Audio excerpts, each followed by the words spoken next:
आज आपल्याला तसेच संसाराचा मूलमंत्र आणि संसाराच्या व्यथा सांगायला आपल्या इथे आमदार कामात आलेले आहेत, तर त्यांचं मी स्वागत करतो आणि त्यांना स्टेजवर यायची विनंती करतो.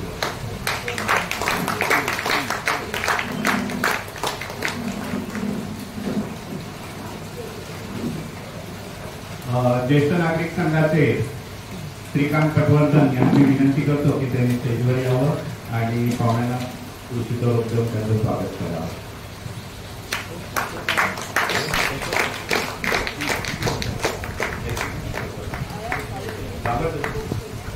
एक मिनिट सर.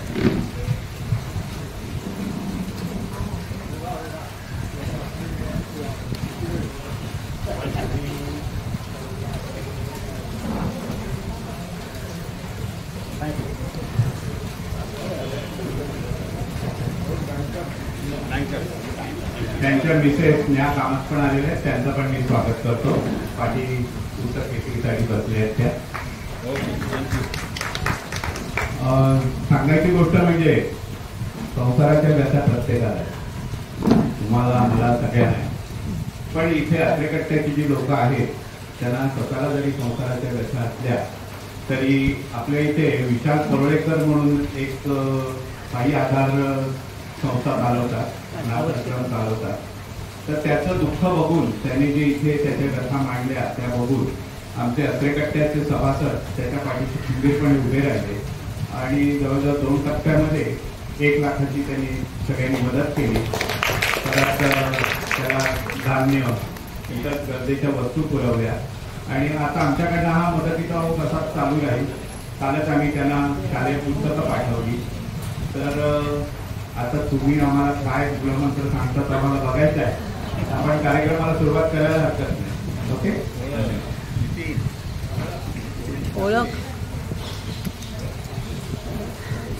कार्यक्रमाला सुरुवात करण्यापूर्वी आपल्या प्रोटोकॉल प्रमाणे नितीन आपटे पाहुण्यांची ओळख करून देतो.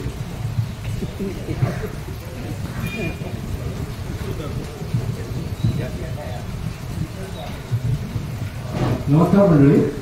रामदास कामात हे नाव ऐकल्यानंतर तुम्हाला एक जुन्या जमान्याचा चित्रपट आठवत मुंबईला जावं, मुंबईला, आणि त्याचं गाणं खूप गाजलं होतं, प्रथम तुझं पाहता.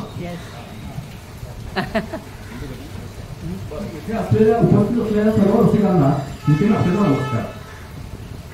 ह्या कार्यक्रमाचे सादरकर्ते श्री रामदास कामत यांचा मी परिचय करून देणार आहे. परिचय करून देताना मला आवर्जून सांगायचं वाटते की आपल्या कट्ट्यावर कार्यक्रम करण्याचा त्यांनी पहिल्या फ्लोरमध्ये त्यांनी ऍग्री केला, म्हणजे त्यांनी काही आडेवेळे न घेता. श्री कामत म्हणजे घर म्हणणारी व्यक्तिमत्व आहे. त्यांच्याबद्दल बोलावे थोडे, त्यांचा परिचय थोडक्यात करणं कठीणच आहे. त्यांच्या कार्यप्रणालीतून आपल्याला त्यांचे विविध पैलू दिसून येतात. विविध क्षेत्रात उत्तमरित्या काम करून विविध पुरस्कारांसाठी मानकरी ठरले. कामाजी हे भारतीय स्टेट बँकेतून सहाय्यक महाप्रबंधक पदावरून निवृत्त झाले. त्यानंतर त्यांनी एका सहकारी संस्थेत सुद्धा उच्च पदावर काम केले. वृत्तपत्र लेखनाबरोबरच नाटक, अभिनय, दिग्दर्शन हे त्यांचे जिव्हाळ्याचे विषय. त्यांची भाषाशैली ओढवती, सुटसुटीत आणि सोपी अशा कथा उत्कंठवर्धक असतात. महाराष्ट्र टाइम्स, लोकसत्ता, दैनिक सकाळ, महानगर यासारख्या आघाडीच्या वृत्तपत्रांमधून त्यांनी नाट्य परीक्षणे आणि लेख लिहिले.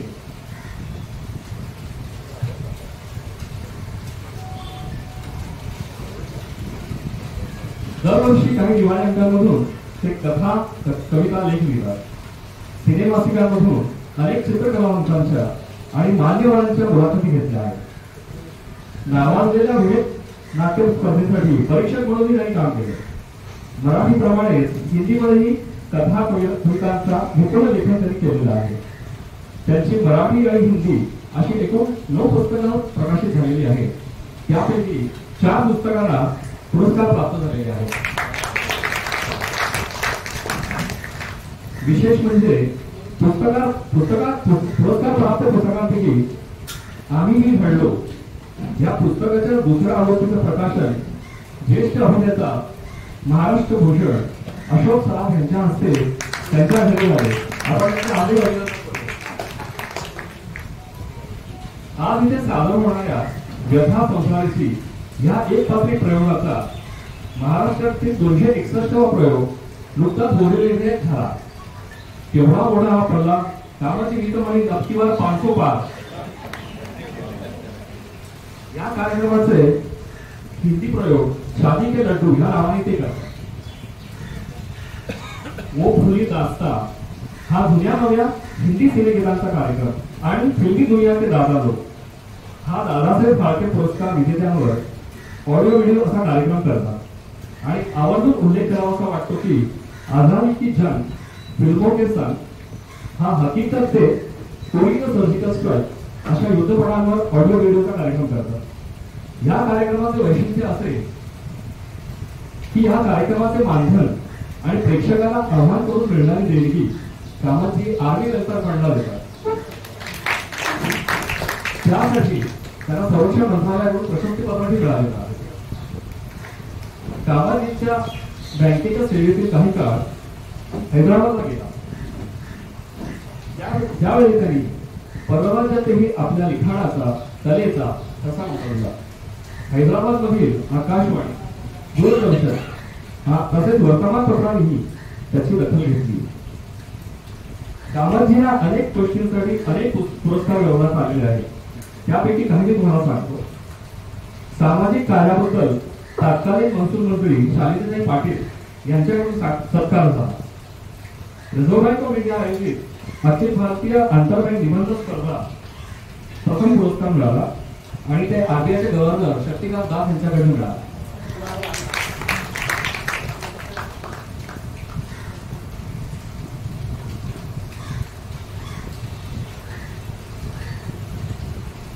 युनायटेड बँक ऑफ इंडिया आयोजित अखिल भारतीय आंतरबँक तसेच स्टेट बँक ऑफ इंडिया आयोजित राज्यस्तरीय हिंदी हास्य व्यंग्य कविता प्रथम पुरस्कार मिळाला. मुंबई पत्रकार लेखक संघाचा सर्वोत्कृष्ट पत्रलेखन पुरस्कार, महाराष्ट्र राज्य नाट्य स्पर्धेत एक चॉकलेट प्रेमाचे या नाटकाच्या दिग्दर्शनासाठी प्रथम पुरस्कार मिळाला. मरे एक त्याचा या एकेकासाठी सर्वोत्कृष्ट लेखन व अभिनयासाठी प्रथम पुरस्कार मिळाला. खंत कथेला पुभा भावे तर बाहुली या कथेला कल्पतरू युवा दिवाळी अंकाचा पुरस्कार मिळाला. मला वाटतं एवढा परिचय ऐकून कामतांची पुस्तके वाचायचं कोणालाही न आवडणार नाही, तर त्यांनी पुस्तकं विक्रीसाठी उपलब्ध केलेली आहेत. अशा एक ना अनेक पुरस्कारांनी आणि अनेक कलावरांनी भारलेले कामाजी आज असे आपल्या कट्ट्याला लावले. हे आपलं भाग्य. मी आता अष्टपैलू अशा कामाजीला कार्यक्रम सुरुवात करायची विनंती करतो. रसिक हो, आपण या कार्यक्रमाचा आस्वाद घेऊया. धन्यवाद.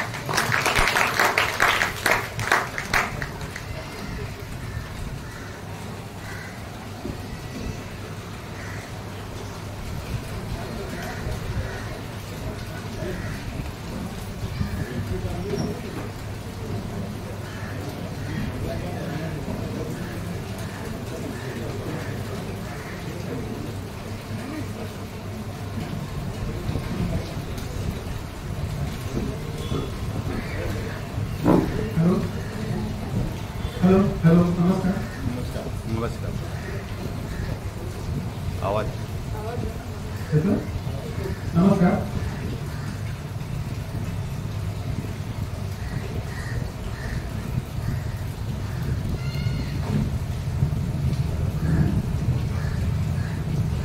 रसिक भाऊ नमस्कार. कार्यक्रमासाठी शक्यतो मी कॉलरला कशासाठी सांगतो का माझ्या खूप मुवमेंट्स असतात, पण आता स्टँडबॅक असल्यामुळे मला एकाच जागी उभं बोलणं भाग आहे. असेल तर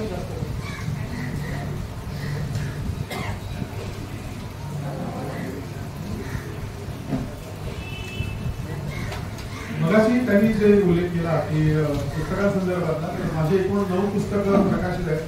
पण सगळ्याच पुस्तकाच्या प्रती आणणं शक्य होत नाही. कारण एखाद्या पुस्तकाचं 10 कोटी आणायचं म्हटलं तर एवढं पुस्तकांचं आणि म्हणून मी फक्त माझे ते 2 पुरस्कार म्हणजे जी पुस्तक आहे तेवढीच फक्त मी आज आणलेली आहे तिथे. आणि माझी इतर सगळी पुस्तकं Google.com या साईटवरती जर तुम्ही ऑथर रामदास का म्हटलं तर माझी सगळी पुस्तकं तिथे दिसतील मिळतील. आणि हिंदी पुस्तकं जी आहेत माझी दिनाम विश्वनाथ कहाणी म्हणून जो कथा संग्रह आहे ज्याला 2 पुरस्कार मिळाले. अकोल्याच्या जबलपूरचा एक कादंबरी संस्थेचा मिळाला आणि विदर्भ साहित्य संघ नागपूरचा पुरस्कार 2 पुरस्कार त्याला मिळाले. हिंदी पुस्तकामध्ये Amazonवर मिळतील आणि बाकी 2 पुस्तकं मी आणले. थोडा सुट्यांचा घोळ असतो हल्ली जीपे आणि पेटीएमच्या जमान्यामध्ये पण कॅश मिळत नाही. पण त्यामुळे मी जास्त हे न करता इरिस्पेक्टिव्ह ऑफ अमाऊंट मी पुस्तकाची किंमत फक्त 100 रुपये ठेवलेली आहे. पण त्यातही यात्रेकट्ट्याच्या माझं खूप जवळचं नातं मी सांगतो आणि म्हणून फक्त यात्रेकट्ट्याच्या लोकांसाठी मी असं म्हटलं की 2 पुस्तकं आणले. पुस्तकाची किंमत 100 रुपये. पण जर तुम्ही 1 पुस्तक घेतलं तर दुसरं पुस्तक माझ्याकडनं तुम्हाला कॉम्प्लिमेंट तुम्हाला 1 पुस्तक घ्यायला 50 रुपयालाच पडतो. कमवणं हा काही माझा उद्देश नाही. तुम्ही वाचावं त्याच्यावरती मला माझे अभिप्राय द्यावा एवढीच माझी फक्त मनापासून इच्छा आहे. सुरू कार्यक्रम तर सगळ्यात पहिल्यांदा मी आचार्य यात्रेकट्ट्याचे जे काही पदाधिकारी आहेत खास करून आमच्या योगिनी जोशी मॅडम नितीन पाटील सर आणि इतर सगळ्या पदाधिकाऱ्यांचे सर्वप्रथम मी मनापासून आभार मानतो. त्यांनी सांगितल्याप्रमाणे 261 कार्यक्रम झाले. हा माझा 262वा कार्यक्रम आहे. पुढचा कार्यक्रम 263वा ज्येष्ठावी बोरिवलीला आहे. पण त्यात माझ्या माहितीप्रमाणे हा माझा 9वा यात्रेकट्टा आहे.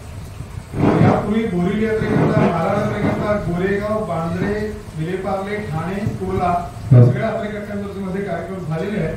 आणि यात्रेकट्ट्याचं एक खूप छान वैशिष्ट्य आहे की यात्रेकट्टा असा ओपन बागेतच प्रसन्न वातावरणामध्ये चालतो आणि त्याचं आयोजन आणि नियोजन इतकं अप्रतिम असतं ज्याला आपण म्हणतो ना की दर्दी प्रेक्षक आणि एकंदरीत सगळं. आणि तेच इथे आल्यानंतर जेव्हा मी आत शिरत होतो की समोर स्वयंभू गणेशाचं मंदिर आहे त्याच्या सानिध्यामध्ये सेवा म्हणजे करतो आहे आणि हे जे काही छान वातावरण आहे इतकं प्रसन्न वातावरण बघितल्यानंतर मला सुद्धा खूप आनंद झालेला आहे. आणि सगळ्यात पहिल्यांदा मी यात्रेकट्ट्याचे खूप खूप मनापासून आभार मानतो.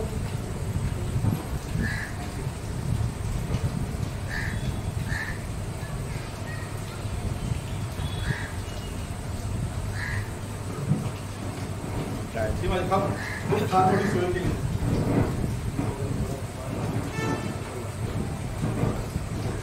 आता ऐकू येतं?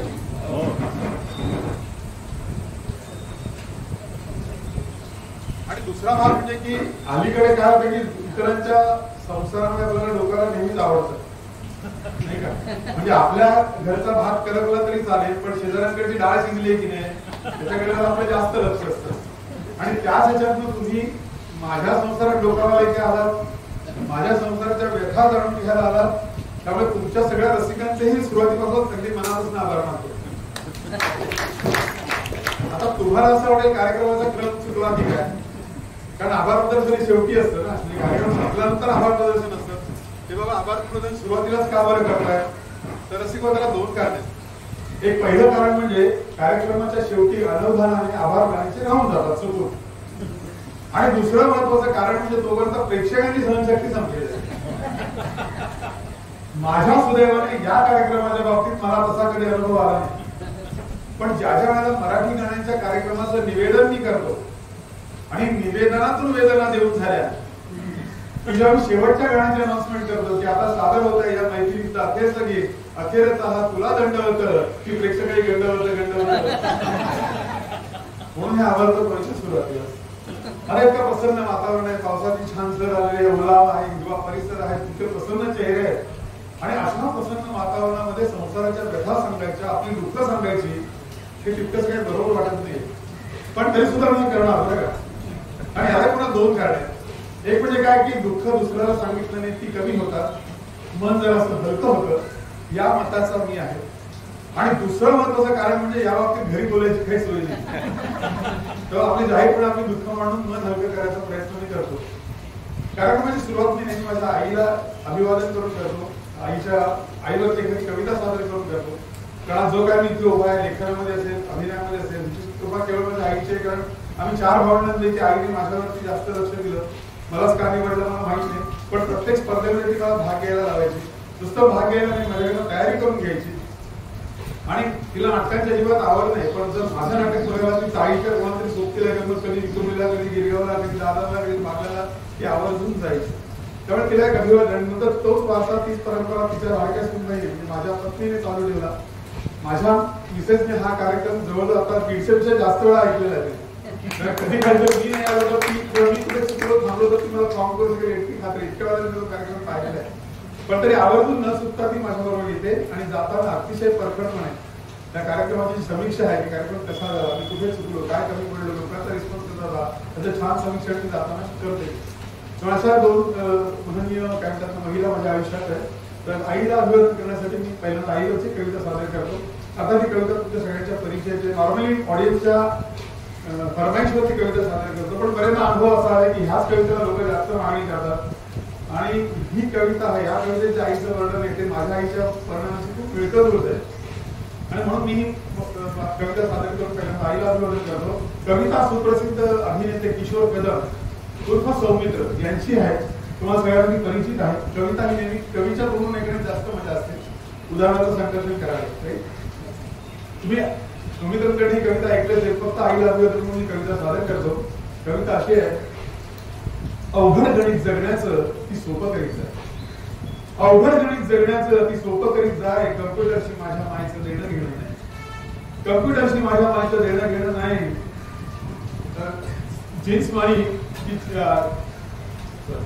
अवघड गणित जगण्याचं ती सोपं करीत जाय, कम्प्युटरशी माझ्या मायचं देणं घेणं नाही, जाड्या भरड्या जीन्स वाणी माझ्या मायची स्किन, जाड्या भरड्या जीन्स वाणी माझ्या मायची स्किन जगण्यानं लई वापरलं. You know what I mean. Stone wash माया तिची मिरच्या लसूण चटणीची, स्टोन वॉश माया तिची मिरच्या लसूण चटणीची, गाता गळा मळा जणू लके नुसतं भेटलीची, जुनं तेथे सोनं म्हणणं जुनीच तिची खोड, जुनं तेथे सोनं म्हणणं जुनीच तिची खोड, पैसा अडकाला तरी पातळ एकच जोड, इकडं ठिगळ तिकडं ठिगळ जुनं पातळ फॅशन, इकडं ठिगळ तिकडं ठिगळ जुनं पातळ फॅशन, अमेरिकेत ते फेमस आहे माझ्या माईची फॅशन, ठिगळ खरंच सुंदर दिसतात, ठिगळ खरंच सुंदर दिसतात, यू नो ऑल्सो ट्राय, कम्प्युटरशी माझ्या माईचं देणं घेणं नाही, कुठून करू सुरू तिची सांगू कशी कहाणी, कुठून करू सुरू तिची सांगू कशी कहाणी, 7 सुरांच्या मध्ये अनवट तिची गाणी, जाणता झाल्यापासून तिला वाचतो आहे नुसता, जाणता झाल्यापासून तिला वाचतो आहे नुसता, तिला शोधता शोधता मी विसरलो आहे रस्ता, पोरग शिकून मोठं होईल एवढं तिचं सपान, पोरग शिकून मोठं होईल एवढं तिचं सपान, त्याच्या पायी पूर्वी झाली काट्यावरचं रान, वकील इंजिनियर व्हावं यानं व्हावं डॉक्टर, वकील इंजिनियर व्हावं यानं व्हावं डॉक्टर,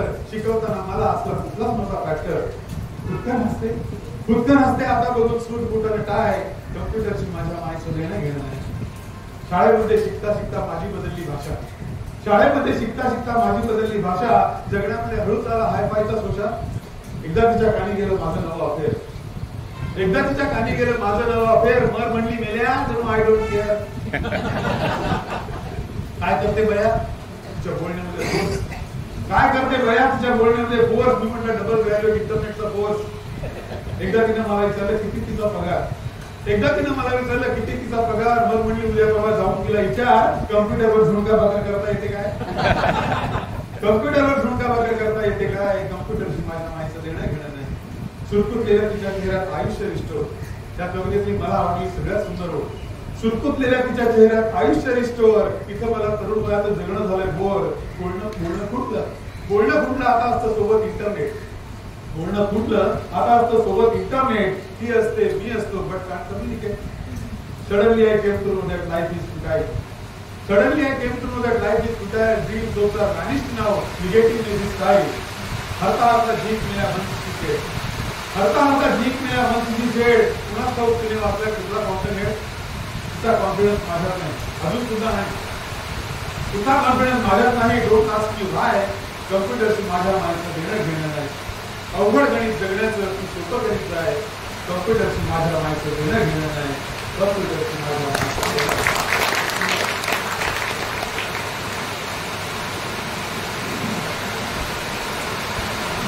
वातावरण थोडं गंभीर झालं का? मला तुझ्या आपण थोडं हलकं झालं काय, मराठी साहित्याला मला बरंच काही दिलंय, कथा कादंबऱ्या नाट्य प्रवास ललित बरोबर, मला जर कोणी विचारलं तुझा आवडता प्रकार कुठला तर मी नेहमी सांगतो कविता, कारण काय असतं बरेचदा 10 पानांनी म्हणून जे व्यक्त करता येईल त्यामध्ये 10 10 ओळींमध्ये व्यक्त करण्याचं सामर्थ्य फक्त कवितेमध्ये असतं.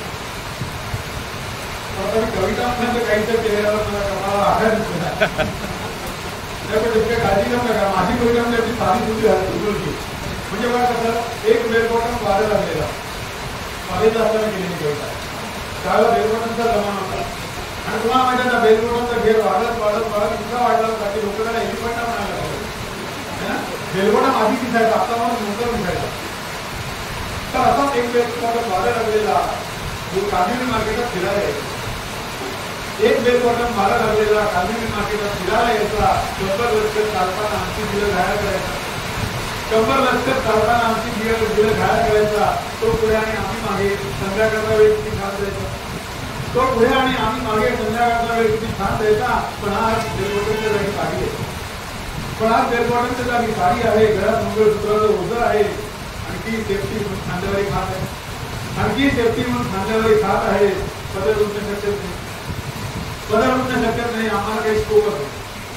बदल उठणं शक्यच नाही. आम्हाला काही स्कोपच नाही. तरी नाक्यावर उभं राहणं भाग आहे. तरी नाक्यावर उभं राहणं भाग आहे.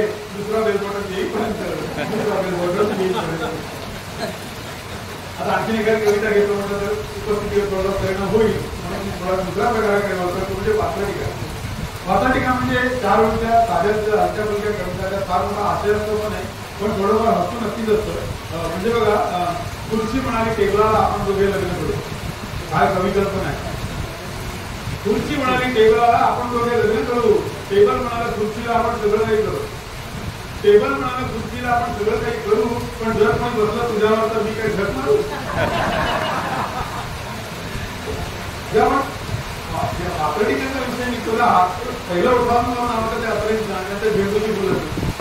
झेंडूची फुलामध्ये आपल्या असायचा काका धोतर नेसत होते.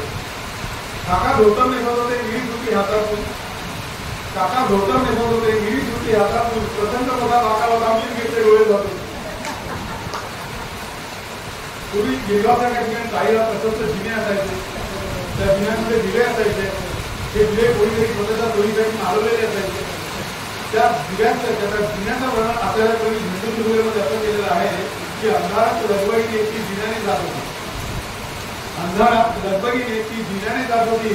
गेलो केस तुंबावया आलं गंगावून. जेव्हा आम्ही एका पाडव्यामध्ये एक होती करवली लग्नामध्ये हरवली. मंगेश पाडव्याला लिहितात एक होती करवली लग्नामध्ये हरवली आणि झालेल्या गोंधळामध्ये नवऱ्याने हाऊस पुरवली. तर आम्ही असं जेव्हा तर आम्ही असं जेव्हा वाचाटिका वाचत होतो ऐकत होतो आम्हाला कॉलेजला ओढणी होती. मग कॉलेजमधून आम्ही वाचाटिका लिहिल्या. सिनेमाला गेलो होतो आता अजून खात होता. सिनेमाला गेलो होतो आता अजून खात होता. मग कर्ज पाठन झाली मागे सुद्धा खात होता.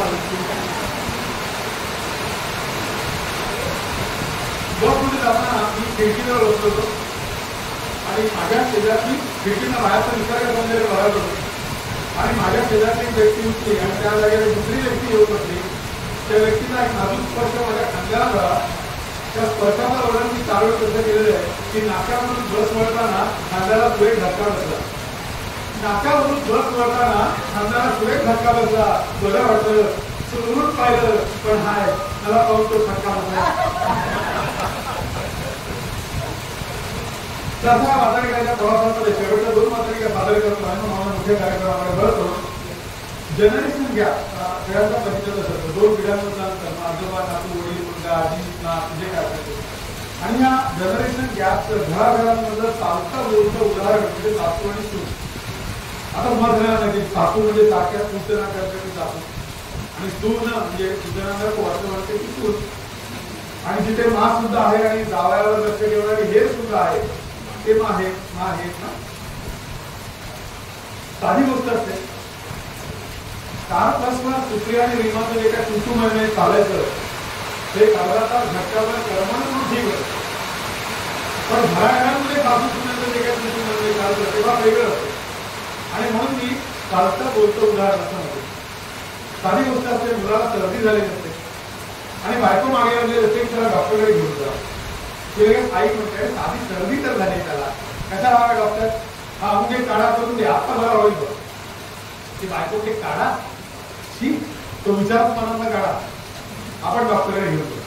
आता डॉक्टरकडे घेऊन जायचं का काढा पाडायचा, त्याच्यामध्ये आर्टिकलचा सुपारीसारखी गळ होते ती नवरा नावाच्या प्राण्याची, आणि त्याच्यात त्याने जर काय मध्ये तोंड घातलं त्याचा दोन्ही वस्त्र त्याच्या अंगावर येतात. तुम्हाला काय कळतंय? तुम्हाला मुलं झाली असते तर कळलं असतं. आमचे एक मित्र पद्माकर कुलकर्णी नावाचे वाशी मुंबई, त्यांना ही कल्पना फार आवडली आणि त्यांनी विचार केला की खरंच पुरुषांना दिवस गेले तर कसं होईल. आणि मग त्यांनी वापरणी केली जेव्हा पुरुषांना दिवस जातात. कल्पना करा, व्यक्तिरेखा तिथेच बसलेल्या तुमच्या समोरच आहे. वास्तविकता अशी आहे, राज्य हे स्त्रियांचं आहे, पुरुषांना इथे मत नाही. राज्य हे स्त्रियांचं आहे, पुरुषांना इथे मत नाही. बायकोपुढे नवऱ्याला यापुढे किंमत नाही. आता एक पुरुष मंडळी म्हणते हा काय वेगळं सांगतोय, मी काय वेगळं सांगतोय, तुम्ही अनुभवताच आहात. कारण माझ्याप्रमाणे तुम्ही सुद्धा एक गरीब पावणे नवरे आहात. और जगाचे असं आहे की कुठे काही गरज सांगता येत नाही. और जगाचे असं आहे की कुठे काही गरज सांगता येत नाही. घडलं तेच मुळे असं आहे की कुठे काही बोलता येत नाही. और तुम्हाला म्हणून सांगतो पण कोणाला सांगू नका. तुम्हाला म्हणून सांगतो पण कोणाला सांगू नका. और सौरेच मला सांगितलं तुला तरी सांगू नका.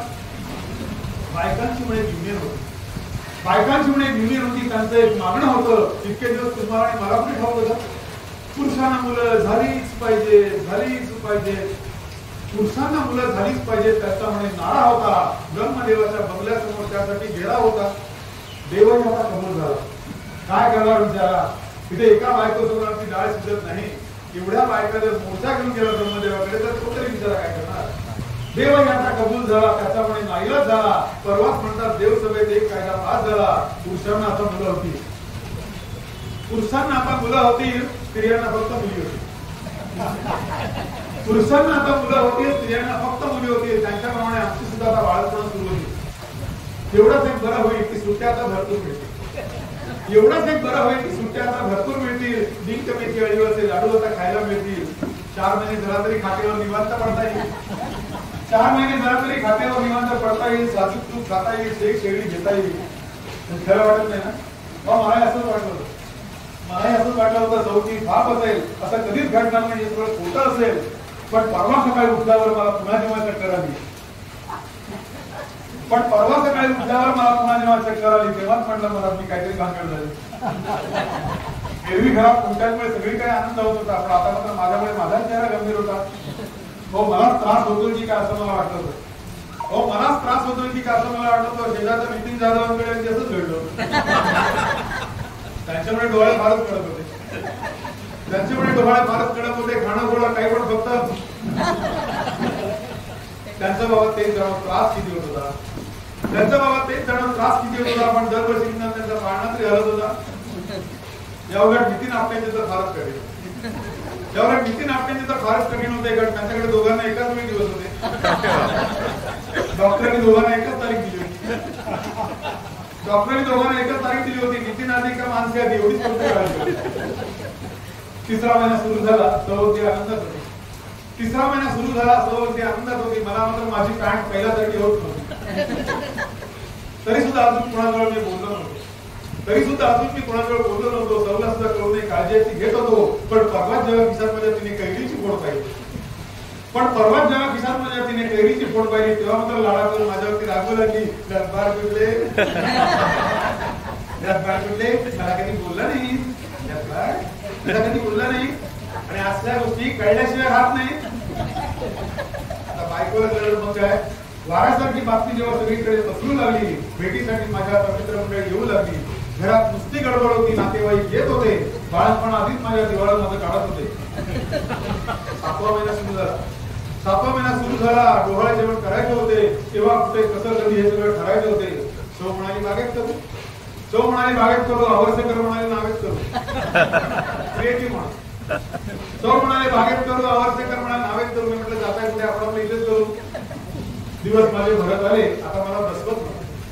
दिवस माझे भरत आले, आता मला बसवत होते. बाळापणाच्या रजेसाठी ऑफिसमध्ये दिले होते. तर माझ्या आधीच 4 जणांनी नंबर तिथे लावले होते. माझ्या आधीच 4 जणांनी नंबर तिथे लावले होते. हेडक्लासचे डोळ्याचा फारच उशीर होते. फायलीमध्ये बसत होता, तीच कचेरी खात होता. फायलीमध्ये बसत होता, तीच कचेरी खात होता. मला वाटतं मुलगा त्याला नक्कीच काळा होणार होता. साहेबांना जेव्हा भेटलो मी, भागवत जोशी साहेबांना जेव्हा भेटलो मी, रजा मला पाहिजे आहे. ते म्हणाले मिळणार नाही, माझीच आता शक्यता आहे. सगळेच जण रजेवर चालला तर ऑफिस मध्ये चालणार कसं? सगळेच जण रजेवर चालला तर ऑफिस मध्ये चालणार कसं? अरे गॅरंटीच्या वेळेस बाळपण काढतात कसं? मी म्हटलं आपण काय करणार सर, करता करविता तो आहे. आपण काय करणार सर, करता करविता तो आहे. बाळपणाचे दुसरा आपल्या हातात काय? आधी 2 मुलीच आहेत, मुलगा एक हवा आहे. आधी 2 मुलीच आहेत, मुलगा तेवढा हवा आहे. एवढं एकदा झालं की ऑपरेशनच करणार आहे. याच एका अटीवरती त्यांनी रजा मला दिली होती. याच एका अटीवर त्यांनी रजा मला दिली होती. खाणं पिणं फिरणं आणि विश्रांती चालू होती. धन्य झाली या बायकांपुढे काय त्यांच्या मागण्या होत्या. धन्य झाली या बायकांपुढे काय त्यांच्या मागण्या होत्या. 9 महिन्याच्या 9 पॅन्ट मलाच करायला लागणार होत्या. बायकांच्या हट्टामुळे दोघांचा मात्र फायदा होता. बायकांच्या हट्टामुळे दोघांचा मात्र फायदा होता. डॉक्टर आणि शिंदेचा धंदा मात्र तेजीत होता. सौ मात्र आपुलकीने काळजी माझी घेत होती. सौ मात्र आपुलकीने काळजी माझी घेत होती. पहिलं माझं डोहाळे हौसेने ती सुरुवात होती. कळा आता सुरू झाला. कळा आता सुरू झाल्या. सौला म्हटलं टॅक्सी आण, शेजारच्या बंड्याला सुट्टीला माझ्या बोलून आण. काय होईल कसं होईल विचार मनात येत होता. काय होईल कसं होईल विचार मनात येत होता. शेजारी बसून मला बंड्या घेऊन देत होता. पहिल्या वेळेला असंच होतं, एवढं घाबरायचं. पहिल्या वेळेला असंच होतं, त्या एवढं घाबरायचं. मी म्हटलं बंद तुम्हाला नाही कळायचं. त्यासाठी आधी लग्न करा, बोलू नका फुकाफुकी. एवढ्या सौने दारापुढे आणली टॅक्सी. टॅक्सीत बसलो. रस्त्यात इतके खड्डे होते, गचकेसारखे बसत होते. रस्त्यात इतके खड्डे होते, गचकेसारखे बसत होते. टॅक्सीतच होतोय की काय असं मला वाटत होते. कसे बसे दवाखान्यात पोहोचलो मी एकदा. कसे बसे दवाखान्यात पोहोचलो मी एकदा. जे त्यावेळेला घड्याळात 2 वाजले होते रात्री. दवाखान्यात माझं नाव आधीच होतं नोंदवलं. दवाखान्यात माझं नाव आधीच होतं नोंदवलं. तिकडे गेला डॉक्टरने मला पुन्हा तपासलं. सौदा म्हणे निवांत घरी जाता, उद्या सकाळपर्यंत होतील ते त्यांना राहू दे. सौ गेली घरी. सौ गेली घरी आणि इथे माझी सुटका झाली. सौ गेली घरी आणि इथे माझी सुटका झाली. बाळाच्या रडण्याने मला पटकन जाग आली. बाळाच्या त्या रडण्याने मला पटकन जाग आली. दसकून केवढा उठलो मी. दसकून केवढा उठलो मी. ते साधं स्वप्न होतं. शेजारी माझ्या 2 मुली आणि कुटुंब माझं मिळलं होतं.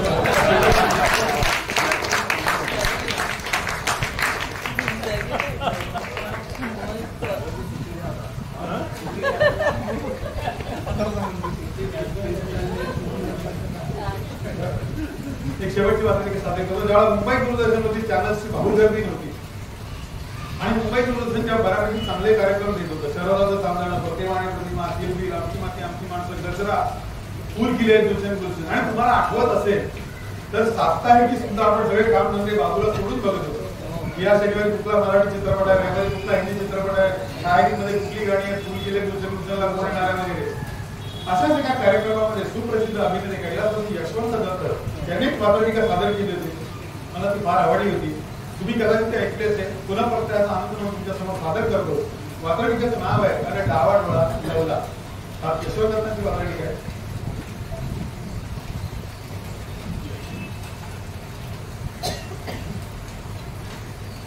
म्हणजे माझं बाबू देवाचा सराफ मनाची काय पर बोलताना माझ्या डावा डोळा लवतो. आता तो कसा लवतो, कधी लवतो आणि कुठं लवतो ते ठाव नाही बघा. तर लवतो इतकं मात्र त्याचीच गोष्ट मी सांगणार. आता गोष्ट असं म्हणलं तर नवीन, तसं म्हणलं तर जुनी. म्हणजे बघा मी शाळेला होतो तेव्हाची गोष्ट. म्हणजे तू मागणी ती नवीन परमाला जुनी. अवमासने आठवत आहे न करताचा वर्षांवर होता आणि दुष्काळात 13वा महिना त्याचा गणिताचा तास चालू होता. हे आपल्याला गणिताचं काही जमत नाही बरं. पण नाही म्हणा की गणित शिकवणारी बाई जरा बरी होती. अहो गणिता परिस्थिती लक्ष आणि आबदार बाईत मला जास्त गणित होती. बाईने टारा टारा फळ्यावर काहीतरी लिहिलं गारकन वळी आणि मला म्हणली सांग बाळगो 11 चोक किती. हे मनातल्या मनात गणिताच्या आणि बाईच्या नावानं बोटं मोडली आणि उत्तर सांगलं म्हणून बोटाचा चंबू केला, घात झाला आणि ढावा डोळा लावला. बाईने काटकन कानाखाली सांगू गेली आणि तसाच बडी धर्मास्तरीकडे घेऊन गेली. अहो तुम्हाला मी खोटं कशा बाई सांगू. वडताना अंगसने अंग लागलं तेवढं जरा बरं वाटलं. खेळ मास्तर बाई लय चावले. मला म्हणली जा आईला घेऊन ये. मी म्हणलं आई नाही का झालं. अरे एवढ्या मारायचं काही वेळ नव्हतं. तसाच घरला गेलो आणि बाळा घेऊन जाऊन शाळेमध्ये आलो. तो मस्ती बाहेर उभं करून शंभर ऐकलं आपण गेला. आज 1.5 तास काय पुराणा झाला तो कळला नाही बरं. तर बाहेर आलो मला म्हणलं हे पुण्यामध्ये असं जेवण नगर. जाताना ओळखा 3-3दा बाहेर म्हणला बाई येतो काही येतो हा बाई किती रात सोडले म्हणजे कवाबी आहे. मी म्हणला कवाबी आपण त्यांना बाईचा डोळा लावतो की काय. पण नाही शिक्षण झालं बा म्हणतात नोकरी पाण्याचं काय ते बघा आपल्या एक वेळेला काय होत नाही. अमसने आठवतंय नेहरू गेला तेव्हाची गोष्ट. आपल्या दिवसाला अर्ज केला 12 लेटर आलं आणि 13 इंटरव्ह्यू होता. इंटरव्ह्यूला गेलो तर लाईन लागले. माझा नंबर आला आणि टाइम झाला बघा.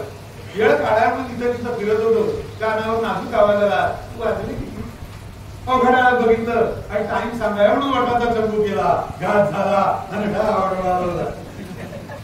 कसली नोकरी कसलं काय सरळ हॉस्पिटलात वरपासून खालपर्यंत सुजलेलं नाही म्हणायची नर्स जरा बरी होती. सकाळ संध्याकाळी यायची अंगावर हात फिरवायची आणि कसं वाटतं म्हणून विचारायची. बरं वाटतं म्हणून सांगायचं कोणतरी जागा घालू तर ते बी सुजलेलं. दुसरं त्याला सकाळचं आली आणि चला आता कसं वाटतंय तुम्हाला खोटं कशाकडे सांगू मुद्दा डोळा मारला म्हणलं काहीतरी राडा होणार पण नाही निघून गेली नाही म्हणा प्रकारे का वॉर्डबाईनं बघितला आणि त्यानं मला जमा घेतलं. हे गेल्या महिन्यात तुझ्या डॉक्टर संघ जंगाट होतं आता माझ्या संघ दुराळ चाललंय गुमान बसतोच का पास करत बरं वाटत नसताना मी बरं वाटतं म्हणून डिस्चार्ज घेतला आणि त्या वॉर्डबाईला ऐकू जाईल एवढा आवाजात त्या नर्सला म्हणलं बरं ताई येतो. तिने म्हणली बरं भाऊ ओळख ठेवा बा मला नोकरी पाण्याचं नाही की नाही निदान लगीन तरी कर माझ्यामुळं न म्हणले बा मस्ती मुलगी कोण देणार बा म्हणला त्याची फिगर तुला नाही मुलगी आपल्याकडीच आहे गुमान जायचं पोरीला बघायचं लगीन करायचं घरलंय. मस्ती आठवतंय झुंजू मुंजू झाला तेव्हा त्याला निघालतो आणि उन्हा गल्ली तेव्हा त्यांच्या दारात पोहोचलो. दारात पोहोचलो तर दारातच तुम्ही गोरी गोरी पान जसं केवड्याचं रान आणि गारावर तीळ जसा सौंदर्याच्या खाणीवर हवाला. आम्ही गेलो तशी हसत असती मोर आली आणि विचारलं उन्हाचा त्रास तर नाही ना झाला. नाही म्हणून सांगायला वाटायचा चंबू केला घात झाला आणि काय बोलली नाही निश्चित असली. जाताना म्हणून एवढंच बोलली की पोरगी आत आहे ना पोरीची आय आहे. नाही म्हणा प्रकार पोरीच्या बाण बघितला कसलं लगीन आणि कसलं काय बाण दोन्ही मी कानाखाली हलकी वाजवली आणि तसंच घराबाहेर काढली. मंडळी तवा दरम्यान असं आहे बघा मित्रांनो तुमच्या भाषेत माझी एक रिक्वेस्ट आहे बघा की नसते लोळी नगडी पांगडी छोटी बहिणी तुमची कशी बी का असना भलं तिचा डावा डोळा निका लवना कोणी असेल तर माझ्यासाठी घेऊन ये बघा. पुण्याला उतरल्यावर खालकर मावतीला उजवी घालून वरच्या अंगाला डाग कळवळायचं आणि नाक्यावर डोळं घालणारा बाबूराव कुठं राहतो म्हणून विचारायचं. अगदी डोळे विचार माझ्या घराला आणून सोडतील बघा तुम्हाला.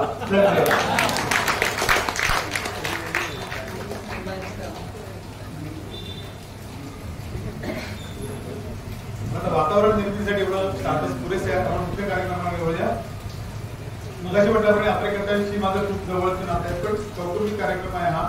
तरी पण एक मित्रत्वाच्या नात्याने काही विनंती सूचना मला करायच्या आहेत. आजच्या हा माझ्या कार्यक्रमाचा 262वा प्रयोग आहे. एका पातळीच्या दुनियेमध्ये मी 262 कार्यक्रम केले म्हणून स्वतःला प्रसिद्ध यश वगैरे समजण्याचा मूर्खपणा मी करणार नाही. तसं या क्षेत्रातल्या दिग्गजांची माझी तुलना करून तुम्ही स्वतःचा हिरमोड करून घेऊ नका. कार्यक्रमाची मांडणी केली तेव्हा लहानांपासून मोठ्यांपासून सगळ्यांना त्याचा आनंद घेता यावा अशा पद्धतीने केल्यामुळे काही विनोद तुम्हाला अगदीच बोध वाटण्याची शक्यता आहे तर काही विनोद हे लहान मुलांसमोर सुदैवाने पण नाही आहे पण लहान मुलांसमोर सांगायला नको होते असे वाटण्याची शक्यता आहे. पण मला त्याची कधी भीती वाटलेली नाही. एकपात्री आणि मिमिक्री याच्यात बरेच जण गल्लत करतात की एकपात्रिका आणि मिमिक्री आहे असं वाटतं की सागर काहीतरी बोलणार म्हणजे काहीतरी नकला करणार वेगवेगळे आवाज काढणार वगैरे. मित्रांनो माझी शस्त्र आधीच खाली ठेवतो. मला काही वेगवेगळ्या प्रकारचे आवाज काढता येत नाही. काही आवाज मी काढतो काही नैसर्गिकपणे येतात त्याला इलाज. या कार्यक्रमाच्या अनुषंगाने मगाशी पत्रिकेमध्ये काही जणांची नावं आली तसं ह्या कार्यक्रमातही काही जणांची नावं येण्याची शक्यता आहे. जर तशी आली तर माझी त्याला तेवढंच विनंती आहे की मनाला लावून घेऊ नका. तो योगायोग नसतो फक्त एक विरोध निर्मितीसाठी नावं घातलेली असतात. तर तुम्ही मनाला लावून घेऊ नका मनावरही घेऊ नका फक्त त्याचा मनसोक्त आनंद घ्या एवढीच फक्त मला विनंती आहे. त्या कार्यक्रमाचा जेव्हा 50वा मी प्रयोग केला मोठ्या घाटात हॉलमध्ये त्याला माझे एक मित्र आहेत स्टेट बँकेतच रिटायर झाले त्यांचं नाव श्रीपाद केळकर अतिशय उत्तम कीर्तनकार आहेत आणि खाली कीर्तनासाठी त्यांनी विराज घेतली आणि आता वयाच्या 75व्या वर्षाचा माणूस अतिशय बिझी आहे. तर त्याने एक कविता केली होती. कविता म्हणण्यापेक्षा रसिकांकडे एक मागणं मागितलं होतं. आज या कार्यक्रमाच्या निमित्ताने ते मागणं मी तुमच्यासमोर मागतो आणि माझ्या संसाराच्या भेटीला सुरुवात करतो.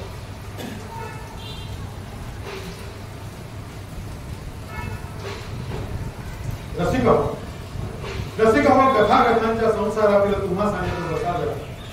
कथाकथांच्या संसारातील तुम्हा सांगतो बसा जरा. व्यथा स्वतःच्या संसारातील विसरून तुम्ही असा जरा. उघडा दारे बंद मनाची आस्वादाया नव्या व्यथा घडा मनाचा भरून वाहू द्या एक दसऱ्या नव्या कथा.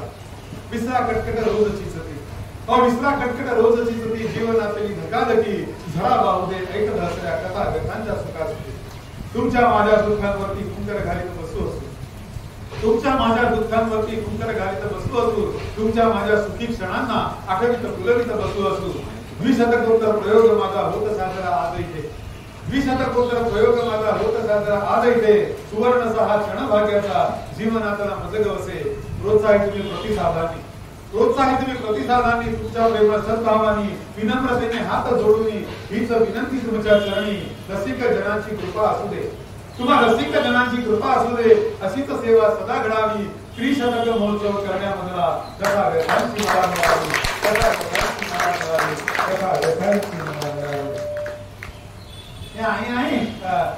आई सांग स्वर्गात लग्न होतात का तुला कशाला नसते तो कशा 5वी दिली नाही तर लग्नाच्या गोष्टी करायला लागली पण माझ्या लग्नाचं कुठे म्हणते मी म्हटलं स्वर्गात लग्न होतात का मला माहित नाही तुझा मग बरीच कामं पडलेली आहेत मंडळी बऱ्याच वर्ष आमच्या घरी घडलेला प्रसंग आता आईने मला माहित नाही असं म्हटल्याबरोबर लगेच मुलीचा मोर्चा माझ्याकडे वळला दादा तुम्ही सांगा ना स्वर्गात लग्न होतात का मी म्हटलं मुळीच नाही लगेच आपली ओरडली नाही कसं होतच असणार काय काय बायकांना सवय असते काय काय कशाला जवळजवळ सगळ्याच बायकांना सवय असते नवऱ्याने एखादं मत मांडलं की त्याचं नेमकं विरुद्ध मत मांडायचं मगाशी मला माहित नाही म्हणाले आता नाही कसं होतच असणार पण आता झालं काय मुलगी राहिली बाजूला आणि माझ्या हिच्यामध्ये सुपरहिट मुकाबला सुरू झाला अरे मी सांगतो स्वर्गामध्ये काही लग्न करत नाही तुम्ही कशावर म्हणता अरे तू कशावर म्हणतेस स्वर्गामध्ये एवढ्या सुंदर सुंदर जन्मा उर्वशी मेनका अप्सरा असताना मी पुरुष मंडळी काय त्याला सोडणार आहे होय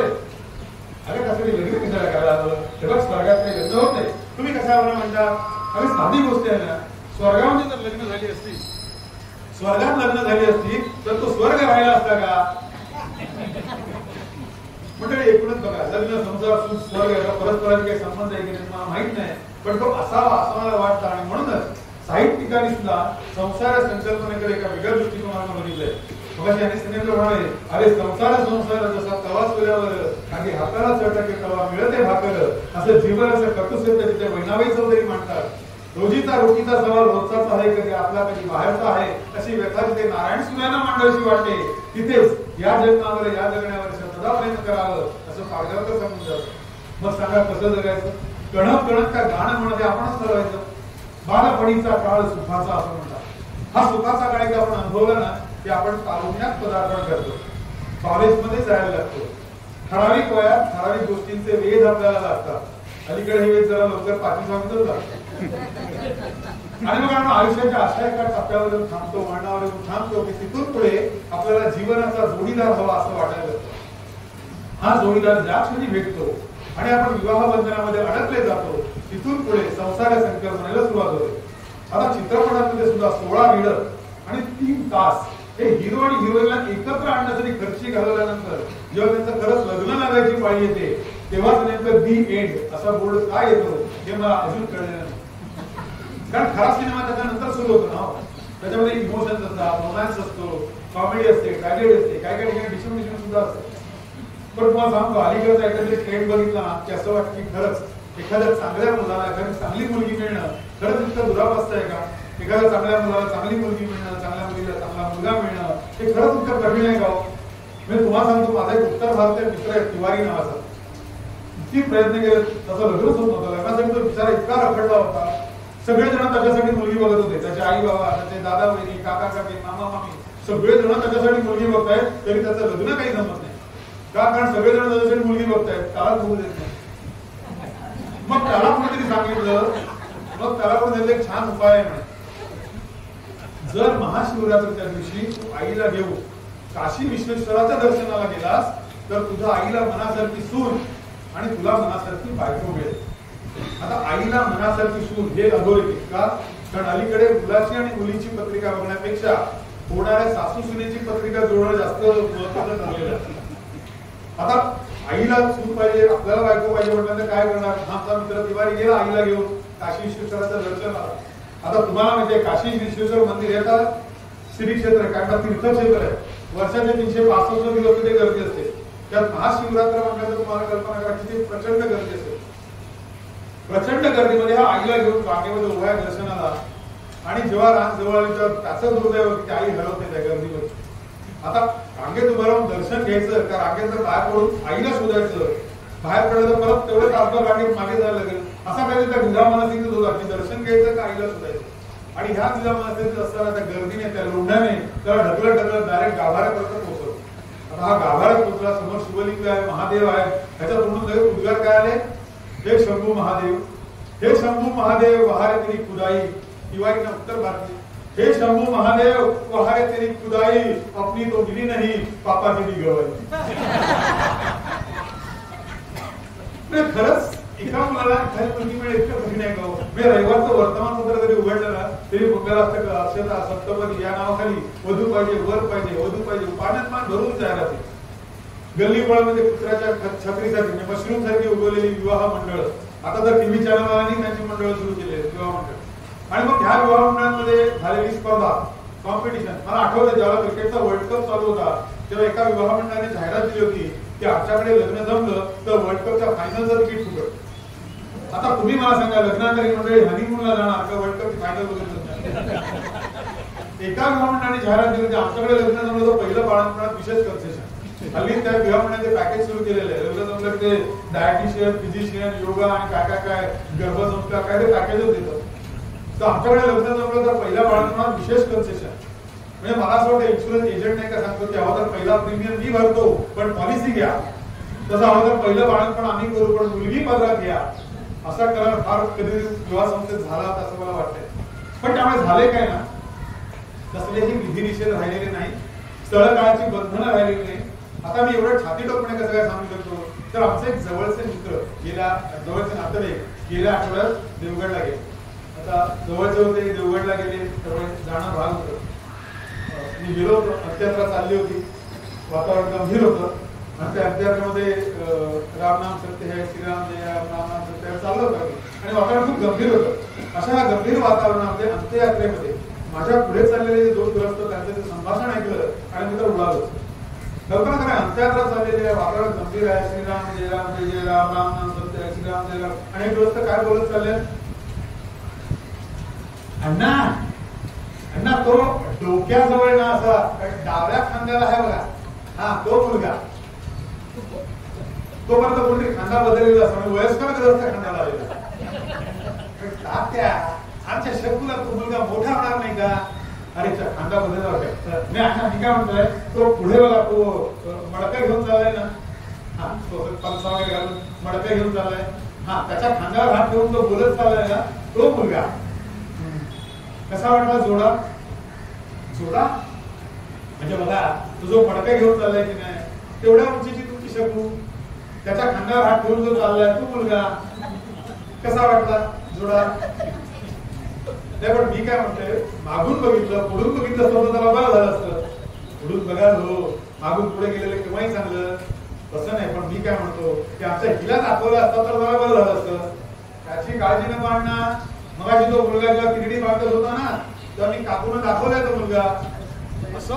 मग काय म्हणाली ही काकू, काय म्हणणार, काकू रडायच्या थांबल्या आणि म्हणाल्या वा छान आहे. काकू सगळे रडायचे थांबल्याने बघायला लागले काय छान आहे ते. आता असं करू, 12व्याला मुलगी बघायचा कार्यक्रम ठेवू आणि 13व्याला साखरपुडा होतो काय.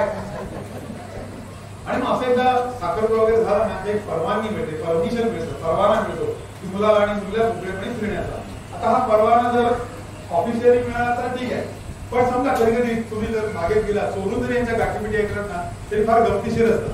म्हणजे अगदी मुद्दाम ऐकायचा प्रयत्न करू नका, सहज कानावर पडलं तर बघा, नंतर मार खाण्याची लक्षणं. तर बागेमध्ये तिला तासभर ताटकळ ठेवल्यानंतर हा रोगी ज्या बागेत 1 तास उशिरा पोहोचतो तेव्हा तो काय सांगतो तिला, तिला तासभर ताटकळ ठेवलंय.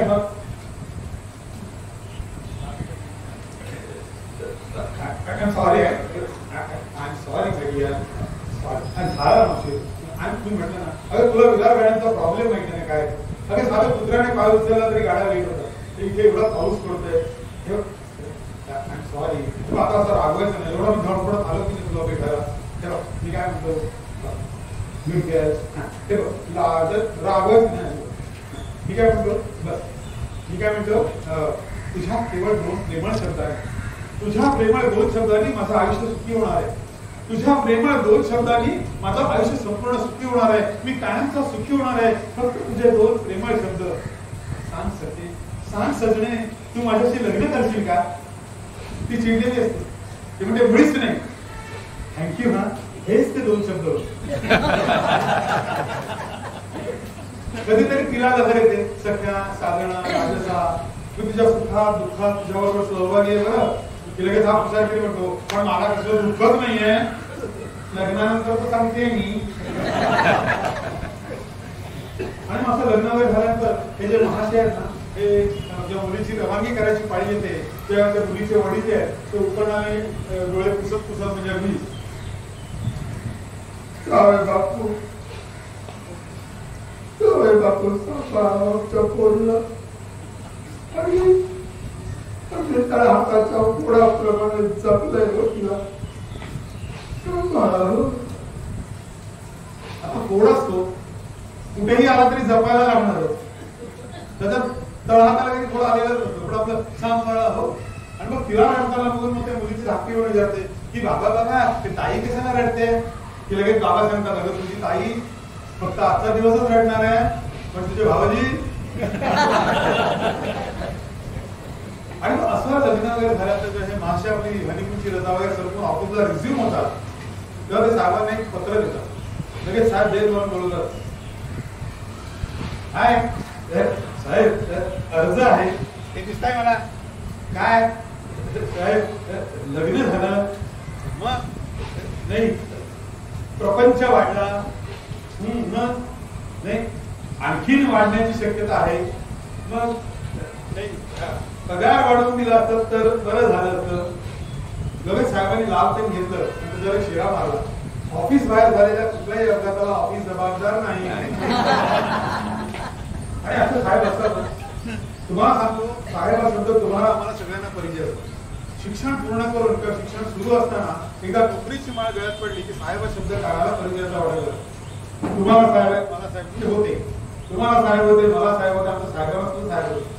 तर असं एकदा मला आमच्या साहेबांच्या घरी जाण्याची संधी मिळाली. त्यांच्या बायकोशी परिचय झाला, त्यांच्या मुलीशी परिचय झाला. आम्ही दोघं एकमेकांच्या अगदी जवळ आलो. आम्ही म्हणजे मी आणि साहेब, मुलगी 4 वर्ष. साहेबांची बायको म्हणजे अगदी सोहळेवाली. देवधर्म, पूजा अर्चा, उपास तापास सगळं काही व्यवस्थित करतात. हॅलो, साहेबांची बायको म्हणजे अगदी सोहळेवाली. देवधर्म, पूजा अर्चा, उपास तापास सगळं व्यवस्थित करतात. आता मागच्या संकष्टीची गोष्ट, 9 भावांचा चंद्रोदय, 10 वाजले, 10:15 वाजले, 10:30 वाजले, चंद्राचा पत्ता. बरं चंद्राचा नाही तो नाही, आमच्या साहेबांचाही पत्ता नाही. रात्री बराच उशिरा आमचे साहेब घरी आले. बायकोला म्हणाले वाढ जेवायला. बायको म्हणाला थांबा चंद्र तर दिसू द्या. साहेबांनी घड्याळाकडे बघितलं, 11 वाजता 10 मिनिटं होते. साहेब म्हणाले आता चंद्र दिसणार कधी, आपण जेवणार कधी, बाकी सगळं कधी. साहेबांची बायकोची विचार ती म्हणजे असं रागवत्या कशाला, असं करा अगरबत्त्या घ्या आणि मागच्या खिडकीला उघडा. साहेबांनी अगरबत्त्या घेतल्या, मागच्या खिडकीला उघडल्या. बायकोने निरंजन घेतलं, साहेबांना मागून उघडलं. आमच्या घरी रोज संकष्टी. त्यात माझी बायको म्हणजे अगदी पतिव्रता. म्हणजे दुपारी ऑफिसला डबा खातो, पण रात्रीचं जेवण आम्ही नेहमी एकत्रच घेतो. हॅलो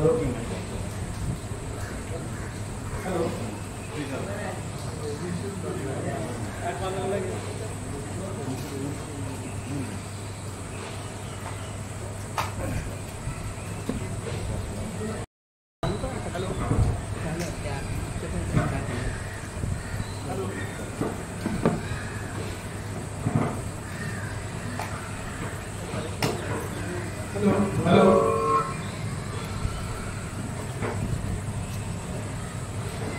त्यात आमची बायको म्हणजे अगदी पतिव्रता. म्हणजे दुपारचा डबा मी ऑर्डर खातो,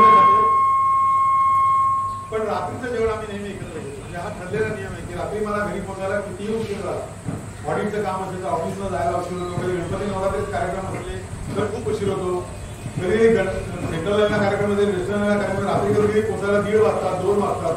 पण रात्री कितीही उशीर झाला तरी माझी बायको मी घरी गेल्याशिवाय जेवत नाही. ती माझ्यासाठी थांबते. मी घरी जाणार, कुकर राहणार, मग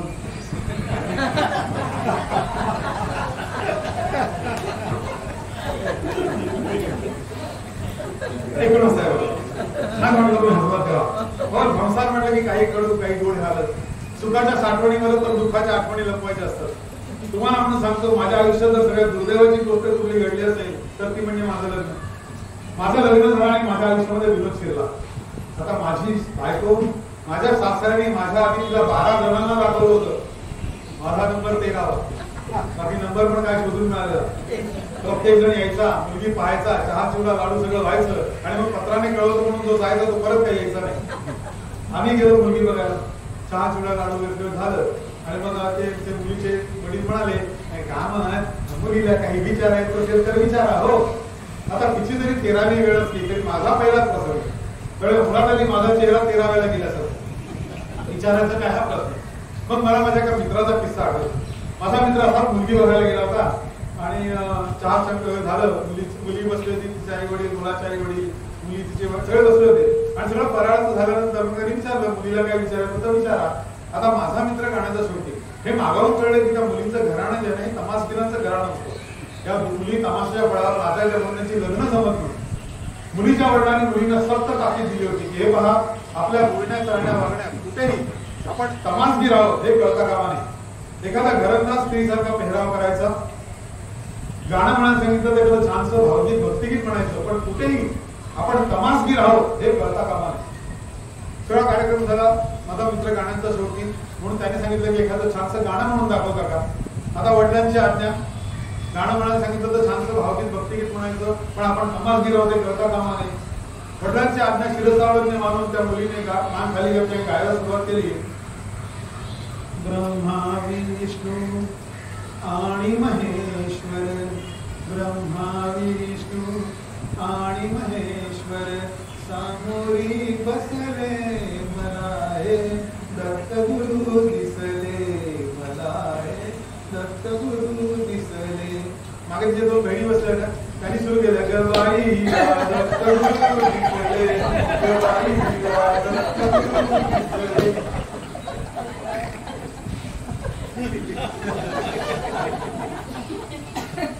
तुम्हाला सांगायला तुम्ही जर खतखतून असलात ना तसं तेव्हा आम्ही असं खतखतून असतो. पण आता काय झालं, आता उमेदवाराला मी उभारतो काय विचारायचा माझा मग प्रश्न होता. साधे सुद्धा दुसरी प्रश्न असतात, मुलीला चालता येतं का, बोलता येतं का, नाचता येतं का, गाता येतं का वगैरे वगैरे वगैरे. चहाचा कप घेऊन चालत येताना मी तिला बघितलं होतं, त्यामुळे तिला चालता येतं का हा प्रश्न बाद होता. तिचं एकंदरीत आकारमान बघितलं जयललिता, तर तिचा नाच करण्याची हिंमत काही माझ्यामध्ये नव्हती. तरी पण एखादं छानसं गाणं कानावर पडेल म्हणून मी तिला म्हटलं की जरा गाऊन दाखवता का. तर ती लाजली, माझी इश्य इश्य काय, जरा गाऊन दाखवता का. ती म्हणजे इश्य गाऊन होय, तो काय तिथे वाळ घातले. म्हटलं वाळू दे वाळू दे. पण अय्या मी कशी वाळू देणार, वाळू तर समुद्रावर. तुम्ही मला कल्पना करा, पहिलाच प्रसंग आणि समोर असं जर ध्यान आलं तर काय करणार. मी आमच्या सासऱ्याला म्हटलं, बरं मी पत्राने कळवतो. मागच्या सगळ्या अनुभवांवरून आमचे सासरे शहाणे झाले होते. त्यावेळेला हे पहा काम नाही म्हणजे रागू नका हो, तुम्ही पत्राने कळवा नाही तर प्रत्यक्ष कळवा, पण जाण्यापूर्वी तो बोर्ड थोडा वाचून जा. माझी नजर त्या बोर्डाकडे गेली. त्या बोर्डावर लिहिलं होतं, मुलगी पसंत नसेल तर चहा 2 रुपये, चिवडा 5 रुपये, लाडू 5 रुपये. मतलब 12 रुपये देण्यापेक्षा मुलगी गेलेली काय. म्हणून आम्ही लगेच मुघलावरती उभा राहिलो. आता इकडे आमचं लग्न जमलं, तिकडे पितृपक्ष सुरू झाला आणि आमच्या सासूबाईच्या छातीत दुखायला लागलं. सासूबाईचं सुरू झालं, माझं काही सांगता येत नाही, माझे डोळे पिकाच्या आत, मुलीचे हात पिवळे डोंगर. म्हटलं काही झालं नाही, तुम्ही ठणठणीचा कशाला काळजी करताय, काही झालं नाही, तर माझं काही सांगता येत नाही वगैरे त्याचं सुरू झालं. अहो काही झालेलं नव्हतं, तुम्हाला सांगतो, साधा गॅस्ट्रिक ट्रबल होता. अगदी 2 वर्षापर्यंत आमच्या सासू ठणठणीत होत्या. पण म्हणतात ना, एखादा माल खपवायचा झाला तर असे नाट्य करायला. आता तुम्ही मला सांगा, पितृपक्षामध्ये कुठला भटजी लग्नाचं काम घेणार. एकही भटजी लग्नाचं काम घ्यायला तयार नाही. शेवटी कसा उडून आणून एक भटजी आणला. हा भटजी म्हणजे सिनेमा थिएटरला डोर कीपर आणि इंटरव्हलला वडापावची गाडी, हे याचं क्वालिफिकेशन. त्या भटजीचं क्वालिफिकेशन इंटरव्हलला वडापावची गाडी आणि सिनेमा थिएटरचा डोर कीपर. बरं आमचा भटजी असा ते असा, त्या वधू पक्षाचा भटजी तो तर आणखीनच विचित्र. त्याने काय केलं, आल्याला पहिल्यांदा 3 पाट असे ओळी लावले, त्याच्यावरती तो पांढरा अंतरपाट अंतरला, त्याच्यावरती थोडं गुलाब बुक्का आधी हळद काय टाकली, थोडी फुलं बिलं टाकली, तिचं अगरबत्ता लावलं, मी बघत राहिलं काय चाललंय. एवढा कोणी शेजारचा मला तो मर्तिकाला भटजी आहे. तेवढा त्या भटजीने म्हणायचं तुमची काही शेवटची इच्छा लग्नाआधीची विचार त्यांनी जर पॉज वाढवला असताना तर मला हार्ट अटॅक झाला. बरं आमचा भटजी म्हणजे सिनेमा थिएटरचा डोर किपर आणि इंटरव्हल घोडागावची गाडी असा आमचा भटजी लग्नाला चला चला चला चला आले का सगळे अरे आले का म्हणजे भर मांडवा ह्याच्यात टॉर्च बरं का डोर किपर ना चला चला चला अरे तुमचे बालकांनी बसून काय करताय स्टॉल सगळा खाली मोकळा पडला तर या मग इथे अरे काय हे सगळं अरे हा पांढरा पडला दिसते ना पलीकडचा अरे कसा घाई मग बरं इकडे सावकाश काय हा सगळ्या त्या अक्षदा तर तुम्ही घेतलास ना हातात हार तुला रे मिळालं ना सगळे रेडी ना तेव्हा आपण no Indian news no interval direct start सांगून ठेवतो काय no Indian news no interval direct start असं म्हणतो पांड्या लाईन घालव आता नको सर्दीने घालत नाही असं म्हणत अंतर्वाद झाला सुरू केलं गंगा जमुना अप्सरा निर्मला भारत माता तशीच पुढे हिंद माता चित्राय शारदा घालुनी वळसा पारडायला बादल बिजली बरखा सुवर्ण सावधान वडापावडा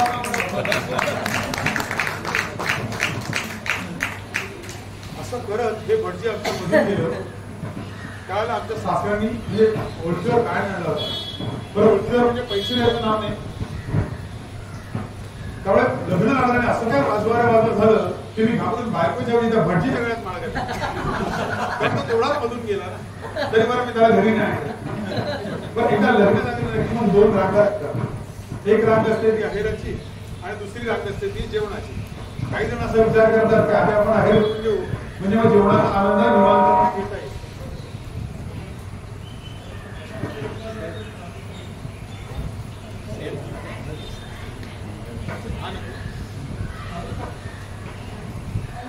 नाही पण त्यांना त्रास पडेल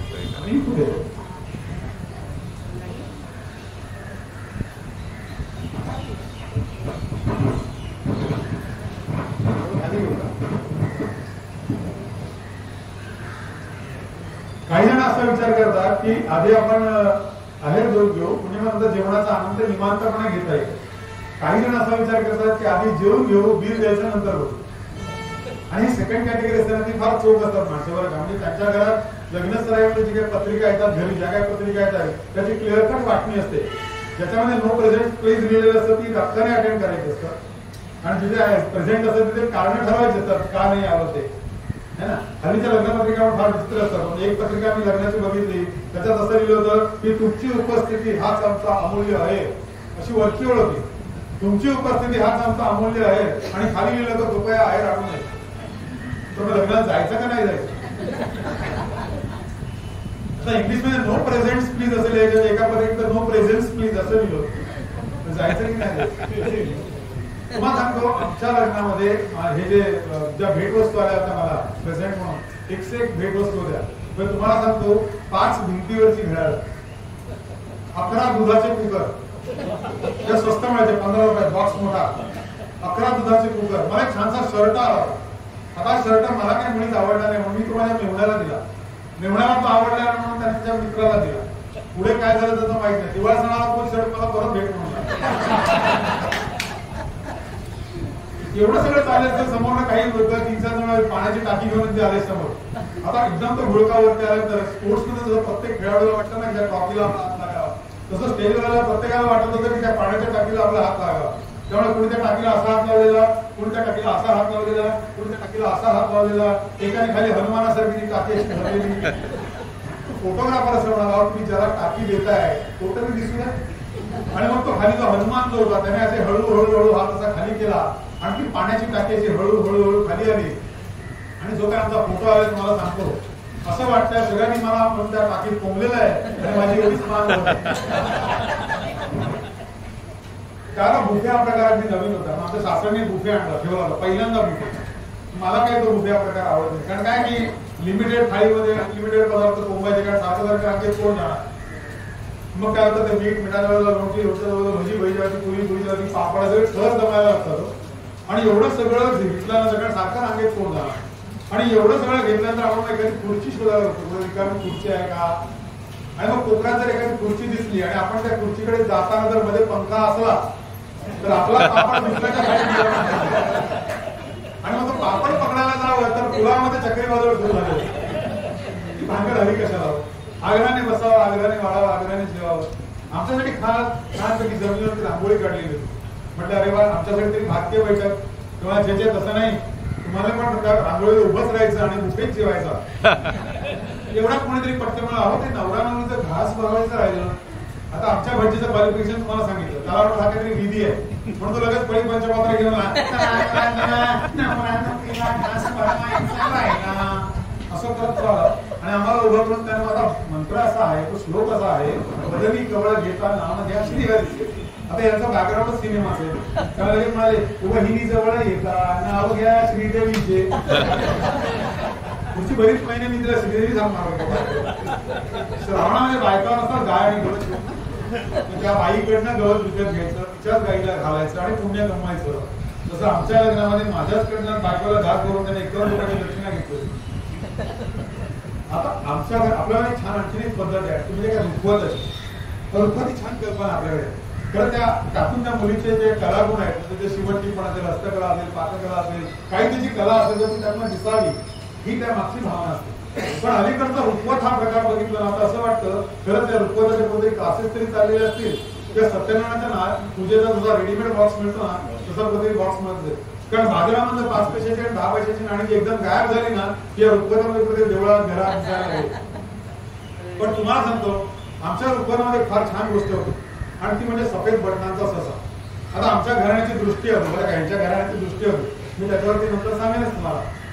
म्हणजे एकदा असं झालं की ज्या बाजूने धागा घालायचा सुईमध्ये ते जे छिद्र असलेले टोक आहे ते हातात धरून तिथे पॉइंटेड भाग आहे तिथून धागा घालायचा प्रयत्न करणारी माझी बायको, तिने तो सफेद बटनांचा ससा कसा काय केला असेल मला अजूनही पडलेला प्रश्न आहे.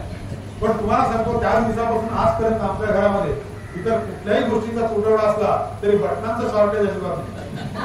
कुठलं बटन घे ससा उचकट बटन शिवून टाक, कुठलं बटन घे ससा उचकट बटन शिवून टाक. आता तो ससा म्हणजे अगदी लोकर काढलेल्या मेंढीसारखं झालेला आहे, पण बटनांचं शॉर्टेज अजिबात नाही. आता लग्न वगैरे झालं, मी नववधू बोलायला खूप उत्सुक होतो, आतुर होतो. ती समोरच्या खोलीत आम्ही पाण्याचा तांब्या घेऊ, पाण्याचा म्हणजे पिण्याच्या पाणी, आणि मी तिच्याशी बोलायला जाणार एवढं आमची ती मिळवणे ताई तुला ना त्या पलीकडच्या खोलीत बोलवलंय नावाची कुठे पण यायचं बरं. मी त्या खोलीत गेलो, त्या खोलीत काही बायका बसल्या होत्या, काही बुजुर्ग मंडळी बसली होती, काही म्हातारी मंडळी बसली होती, आमची ही सुद्धा मध्ये बसली होती. आपल्यामध्ये एक पद्धत आहे, लग्न झाल्यानंतर जोपर्यंत नवरा मुलगी नवरी मुलीचं आणि नवरी मुलगी नवऱ्या मुलाचं नाव घेत नाही, उखाणा घेत नाही, तोपर्यंत लग्न सोहळा पूर्ण झाला असं समजत नाही. आपल्या घरातलं वातावरण सगळं तसंच होतं, खोलीतलं वातावरण. आणि सगळेजण माझ्या बायकोला नाव घे नाव त्याचा आग्रह करत होते आणि ती सुद्धा नवऱ्या मुलीने लाजायला हवं म्हणून लाजत होते. सगळेजण तिला नाव घे ना, लाजत होते तुझं असं. ते बरोबर चालल्यानंतर बाई म्हणाली आपण असं केलं तर कसं होईल, काय कसं होईल. मी काय म्हणते आपण असं केलं तर कसं होईल, काय कसं होईल. मी काय म्हणते नवरी मुलगी नाव घ्यायला वाचते, आपण असं करूया का आणि आपण सगळे नाव घेऊ म्हणजे नवऱ्या मुलीला जरा भीक येईल. लांब तिची कोपऱ्यात एक मावशी बसली तिला आजी बसली तिला पांढऱ्या कपाळाची 80 वर्षाची जखम म्हातारी ती लगेच मागे मी सांगून ठेवते हो नवऱ्या मुलीने नाव घेतल्याशिवाय दुसऱ्या कुणीही घ्यायचं नाही, मी सुद्धा घेणार नाही. त्यामुळे गेलं नाव. आता मी सावरून बसले कारण एवढ्या लोकांसमोर माझी बायको आता माझा नाव घेणार नाही, उखाणा घेणार नाही. आणि मग तिने सुरुवात केली.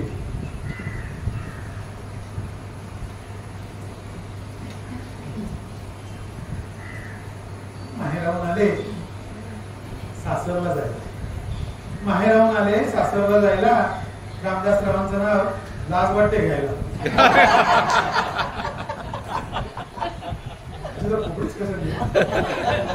एवढ्या लोकांसमोर माझा मग मी सुद्धा उत्तर देऊन टाकलं. भर सभेत माझं नाव लाज वाटते घ्यायला, भर सभेत माझं नाव लाज वाटते घ्यायला. कमळे मग तुझ्या बापाला काय झालं होतं तुला दुसरीकडे जायला.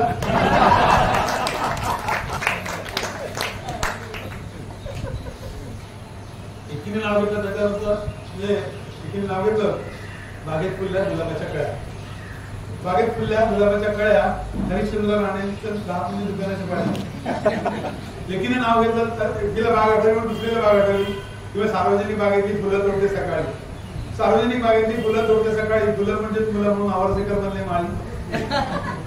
एकीचा जो धाक असा होता तिने नाव घेतलं नुसते मी डोळे वटारले पडद्याच्या आडून, नुसते मी डोळे वटारले पडद्याच्या आडून तरी भागवत जोशी बसतात कॉलेजला गाडी जाऊन.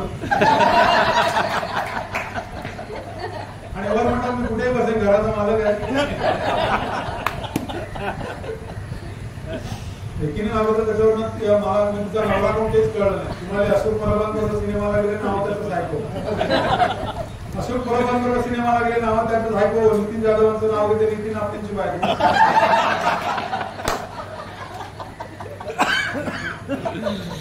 असं एकंदरीत नाव घेण्याचा सोहळा पार पडत आणि तेवढं उठलं तेवढं ते आधी आहे. आता मी नाव घेणार आजूबाईच्या वय तुमचं नाव घ्यायचंय नाही मेला म्हणून काही झाले नवराच होताना माझा.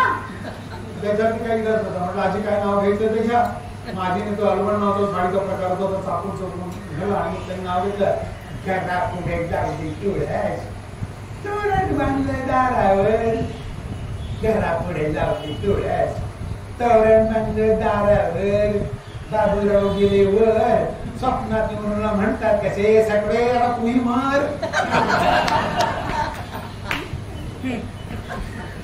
असा एकंदरीत नाव घेण्याचा सोहळा पार पडला. आणि मी बायकोला माझ्या घरी आलो. बायकोला माझं घर लग्नाच्या धामधूमध्ये इतका थकून गेलो होतो की हनीमून वगैरे काही प्रकार होता आला नाही. थोड्याशा गप्पा झाल्या, कपडे बदलले, बिछाना पडल्यामुळे छानसा डोळा लागला. सकाळी 6 वाजता दारावर टक्कर वैतागच मी दार म्हणलं तर दारामध्ये समोर सासरा सासू मेवणा आणि मेवणे सगळे हजर. म्हटलं हा काय सावटपण, काल माझं लग्न झालं आणि आज एवढ्या पहाटे तुम्ही सगळे पाहुणे म्हणून हजर. आमच्या सासऱ्यांनी पॉईंट क्लिअर केला. ते म्हणा त्याचं काय जावंय बापू, माझ्या बायकोने म्हणजे तुमच्या सासूबाईंनी खंडोबाला नवस केलेला आहे की मुलीचं लग्न झाल्यानंतर जोपर्यंत नातवाचं तोंड पाहत नाही तोपर्यंत जावयाचं घर सोडणार नाही. तुम्ही मला सांगा 10 बाय 10ची माझी खोली, तर 1 टेबल, 1 खुर्ची, 1 कपाट, 1 मोरी, 5 घड्याळ, 11 कुकर, 1 कुलते ते पाण्याची टाकी आणि 1 कुलते बायको, एवढं सगळं असल्यानंतर माझी खोली पूर्णपणे भरते. कधी एवढी मंडळी जर पाहुणे म्हणून आली तर सासूबाईंना नातू दाखवायचा योग मला कधी लग्नाच्या दुसऱ्या दिवशी आमची वळकटी वाढली. तिथे आमच्यात परत दुसरं अंतर पडलं. परत दुर्दैव असं की लग्न झाल्यानंतर थोड्या दिवसात माझी चंदीगडला बदली झाली. आता चंदीगडला विराचे क्षण होते, आम्ही दोघं नाराज होतो, दोघांच्या वेळेला असू होते की लगेच त्या लांब. बरं चंदीगड असं की सारखं इतरही विकेंडला येणं पण शिक्षण होतं. बरं आमच्या सासूबाई शाळेमध्ये शिक्षिका, त्यांच्यामुळे माझ्या बायकोला शाळेत शिक्षिकेची नोकरी मिळाली. आता घरात 2 शिक्षिका असेल तर काय करतं ते मला पुढे सांगणारच आहे. पण विराचे क्षणानंतर मग आमचं तसं एक ठरलं की आपण दोघांनी एकमेकांना रोज पत्र लिहायचे असं आमच्यात ठरलं. मी चंदीगडला गेल्यानंतर रोज ऑफिस सुटल्यानंतर रोज रात्री बसून तिला एक पत्र लिहित होतो. मी अगदी न सुटता रोज तिला पत्र लिहिलं, पण एकाही पत्राचं उत्तर कधी आलं नाही. 6-8 महिन्यानंतर जेव्हा मी घरी गेलो म्हटलं आपल्याला काय ठरलं होतं, आपण रोज एक पत्र लिहिणार होतो, मी तुला रोज पत्र लिहित होतो, एका पत्राचं उत्तर दिलं नाही. तेव्हा काय करणार म्हणजे शाळेत इन्स्पेक्शन आलं होतं, मग काय त्या मुलाच्या युनिट टेस्ट होत्या, मग त्याची तयारी, मग पेपर सेट करणं, पेपर तपासणं, त्याच्यात मला वेळच मिळाला नाही.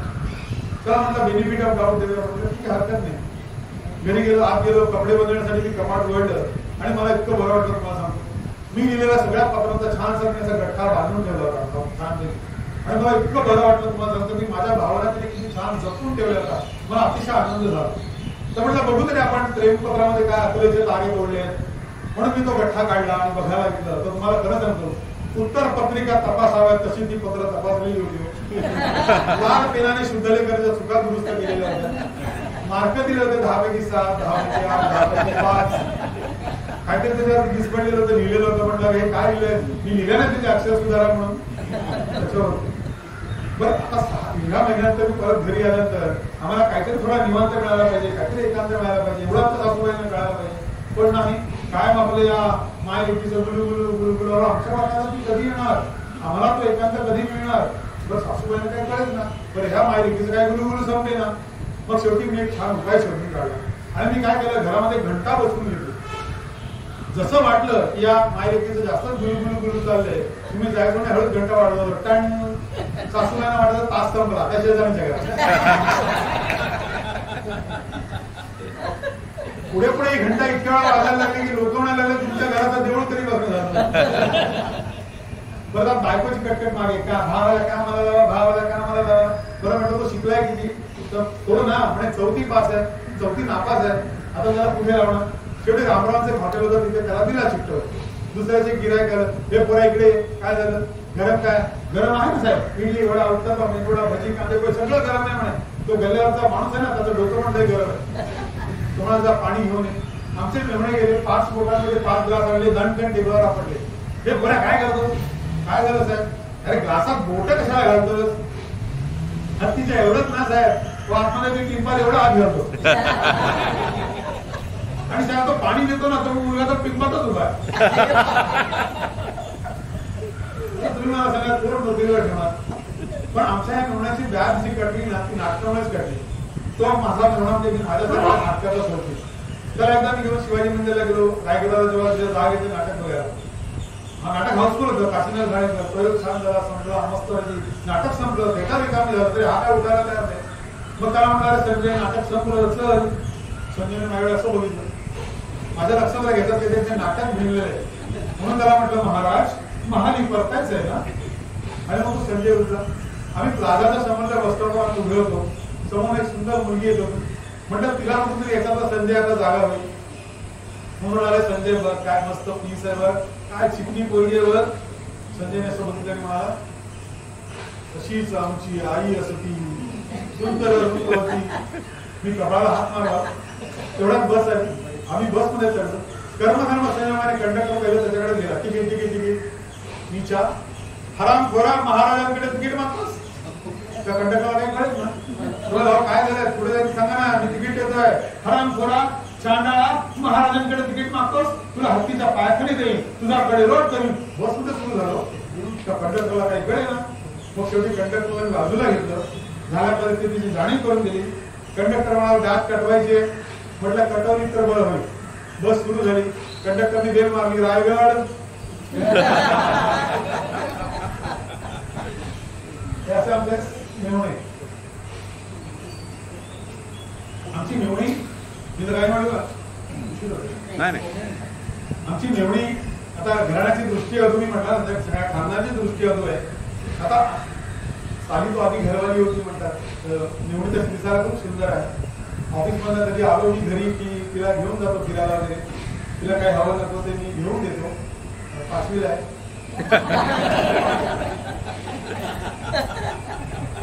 तिच्या शाळेतले चितळे मास्तर रिटायर होणार होते. त्या चितळे मास्तरांच्या निरोप समारंभाचं भाषण करायची काही माझ्या मेहुणीवरती होती. घराण्याची दृष्टी अजून ज्या पानावरती बायकोने किराणा सामानाची यादी लिहिली होती त्याच पानावरती ही निरोप समारंभाचं भाषण लिहिलं. आता एकाच कागदावरती किराणा सामानाची यादी आणि निरोप समारंभाचं भाषण असं भाषण माझ्या मेहुणीने शाळेमध्ये केलं.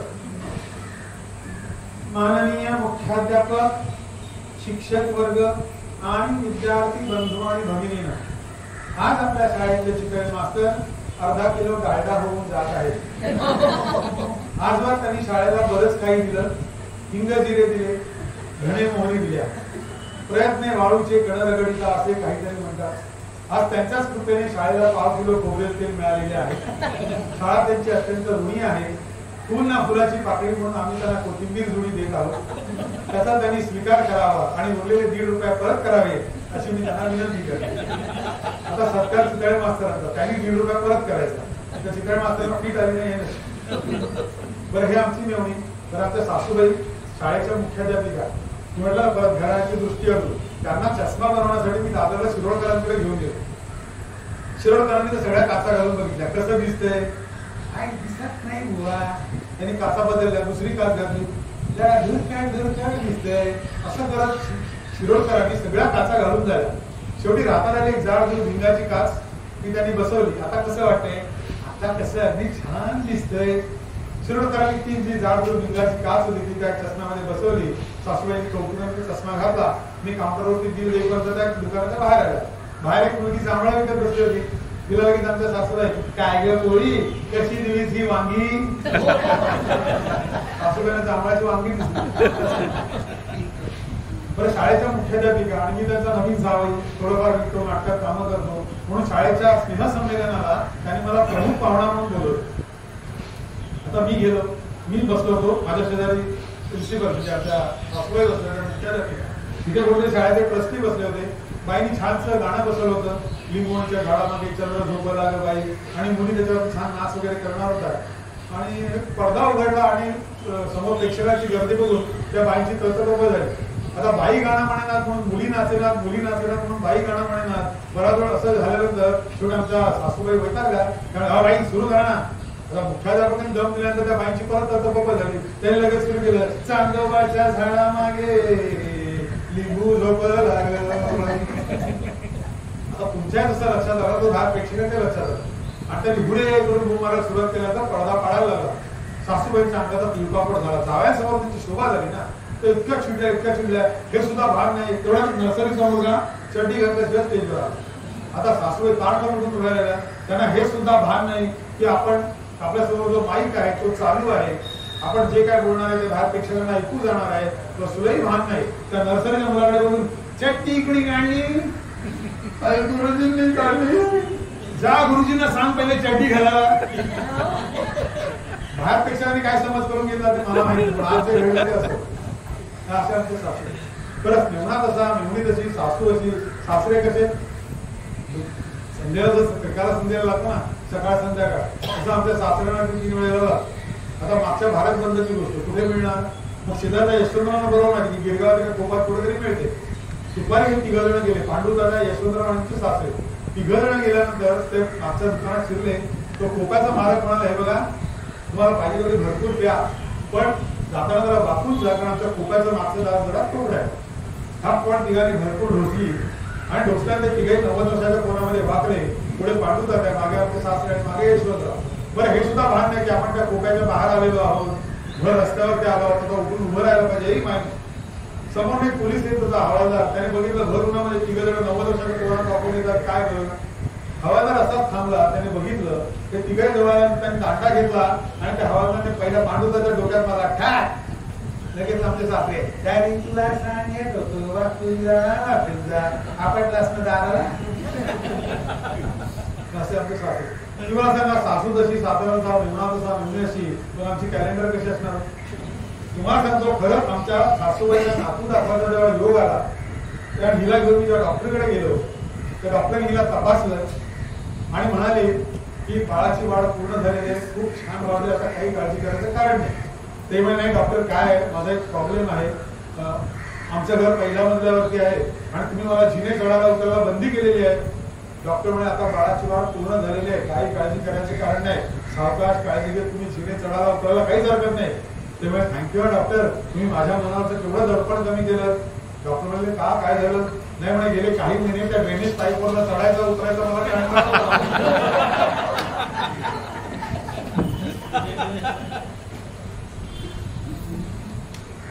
तर आमच्या मुलीला शाळेत विचारलं का आलं चिमू, कोंबडा पहाटेच का आला होतो.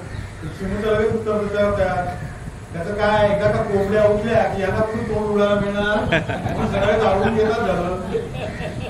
लहान मुलांना जाबडण्याची सवय असते ना, झोपेत म्हणण्याची. माझ्या मुलाला खूप सवय आहे, जॅकेट झील, वेंटप दही, कविता तो म्हणतो पण चापट्या मला बसतात. आणि मग तिथं बसलं भांड्या उठ, काय झालं, नाही बाबा मला उठ, तुम्ही उठवलं. अरे काय झालं, नाही बाबा तुम्हाला उठ उठवलं, मी चांगलं स्वप्न बघतो. अरे गाडा स्वप्न कसलं होतं, नाही बाबा मी ना स्वप्नामध्ये ना आपल्या बिल्डिंगच्या टेरेसवर गेलो होतो आणि छानपैकी पतंग उडवत होतो. गाडा पतंग कसली उडवतोय, बघा स्पर्धेत तू माझ्या लिंग्याची नाडी उडवतोय.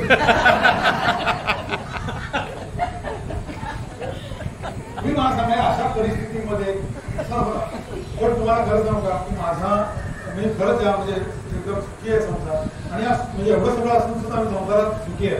कारण काय की सुखी संसाराचा मूलमंत्र मला मिळाले आणि आज या कार्यक्रमाच्या निमित्ताने तो मूलमंत्र मला तुम्हाला देण्याची इच्छा आहे.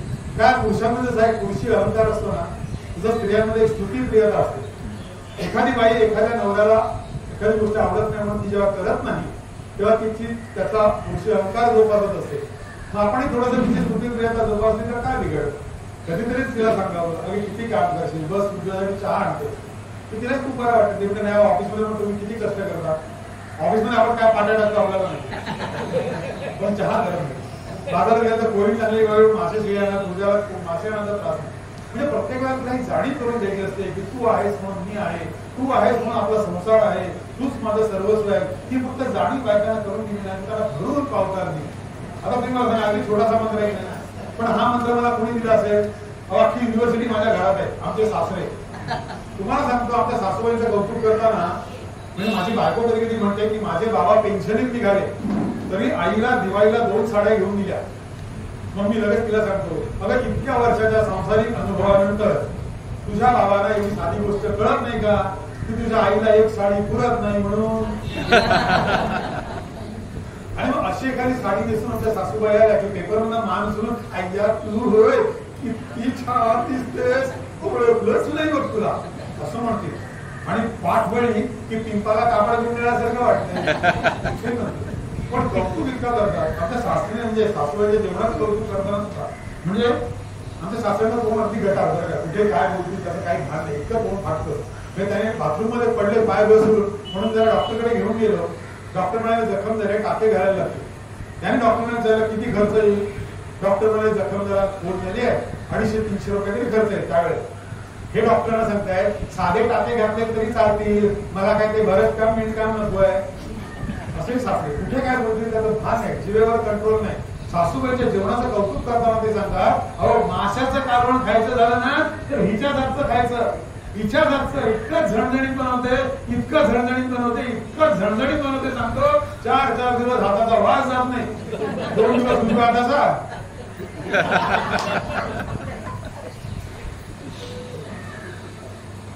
बरं, हा मूलमंत्र मिळाल्यानंतर मी एकदा प्रयत्न करून बघायला काय हरकत आहे. एवढा मूलमंत्र मिळाला तर आपण या बायकोचं कौतुक करायला काय हरकत आहे. एकदा ऑफिस मधून मी लवकर घरी आलो, घर काय फारसं आवरलेलं नव्हतं, पण तरी म्हटलं अरे वा हा घर आवरलेलं दिसतंय, बरं वाटतं तुला, सगळ्या वस्तू आपापल्या जागेवर मिळाल्या की.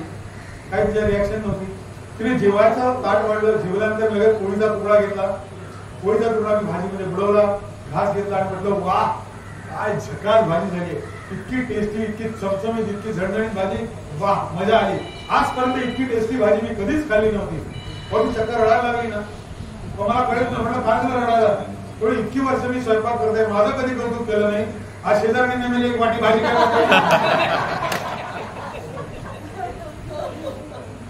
आमच्या सासऱ्याने मला 2 मंत्र दिलेले आहेत. एक बायकाचं कौतुक करायचा, नेहमी आपला आवाज ऐकायचा, आपला म्हणजे किचन मध्ये. पण कसं आहे की संसाराच्या रथाला 2 चाकं असतात असं म्हणतात. आमच्या संसाराच्या रथाला 1 चाक सायकलचं, 1 चाक ट्रॅक्टरचं. कसा हो संसार जाणार. मी अजूनही मला असं वाटतं की म्हणजे कधी कधी मी काय म्हणतात ना, ते लग्नाचा अल्बम काढून बघतो ना, तेव्हा पहिल्या पानावरती आमचा ब्लॅक अँड व्हाईट फोटो आहे, सुटातला मी, सुटलेली. खरं सांगू की संसाराच्या रथाला 2 चाकं असतात, ते अगदी खरं आहे. पण त्या 2 चाकांना जोडणारा दुवा आहे ना, हा जास्त महत्वाचा आहे. हा श्रद्धेचा असतो, विश्वासाचा असतो, प्रेमाचा असतो. प्रत्येक घरामध्ये भांडणाचे काहीतरी कारण असते.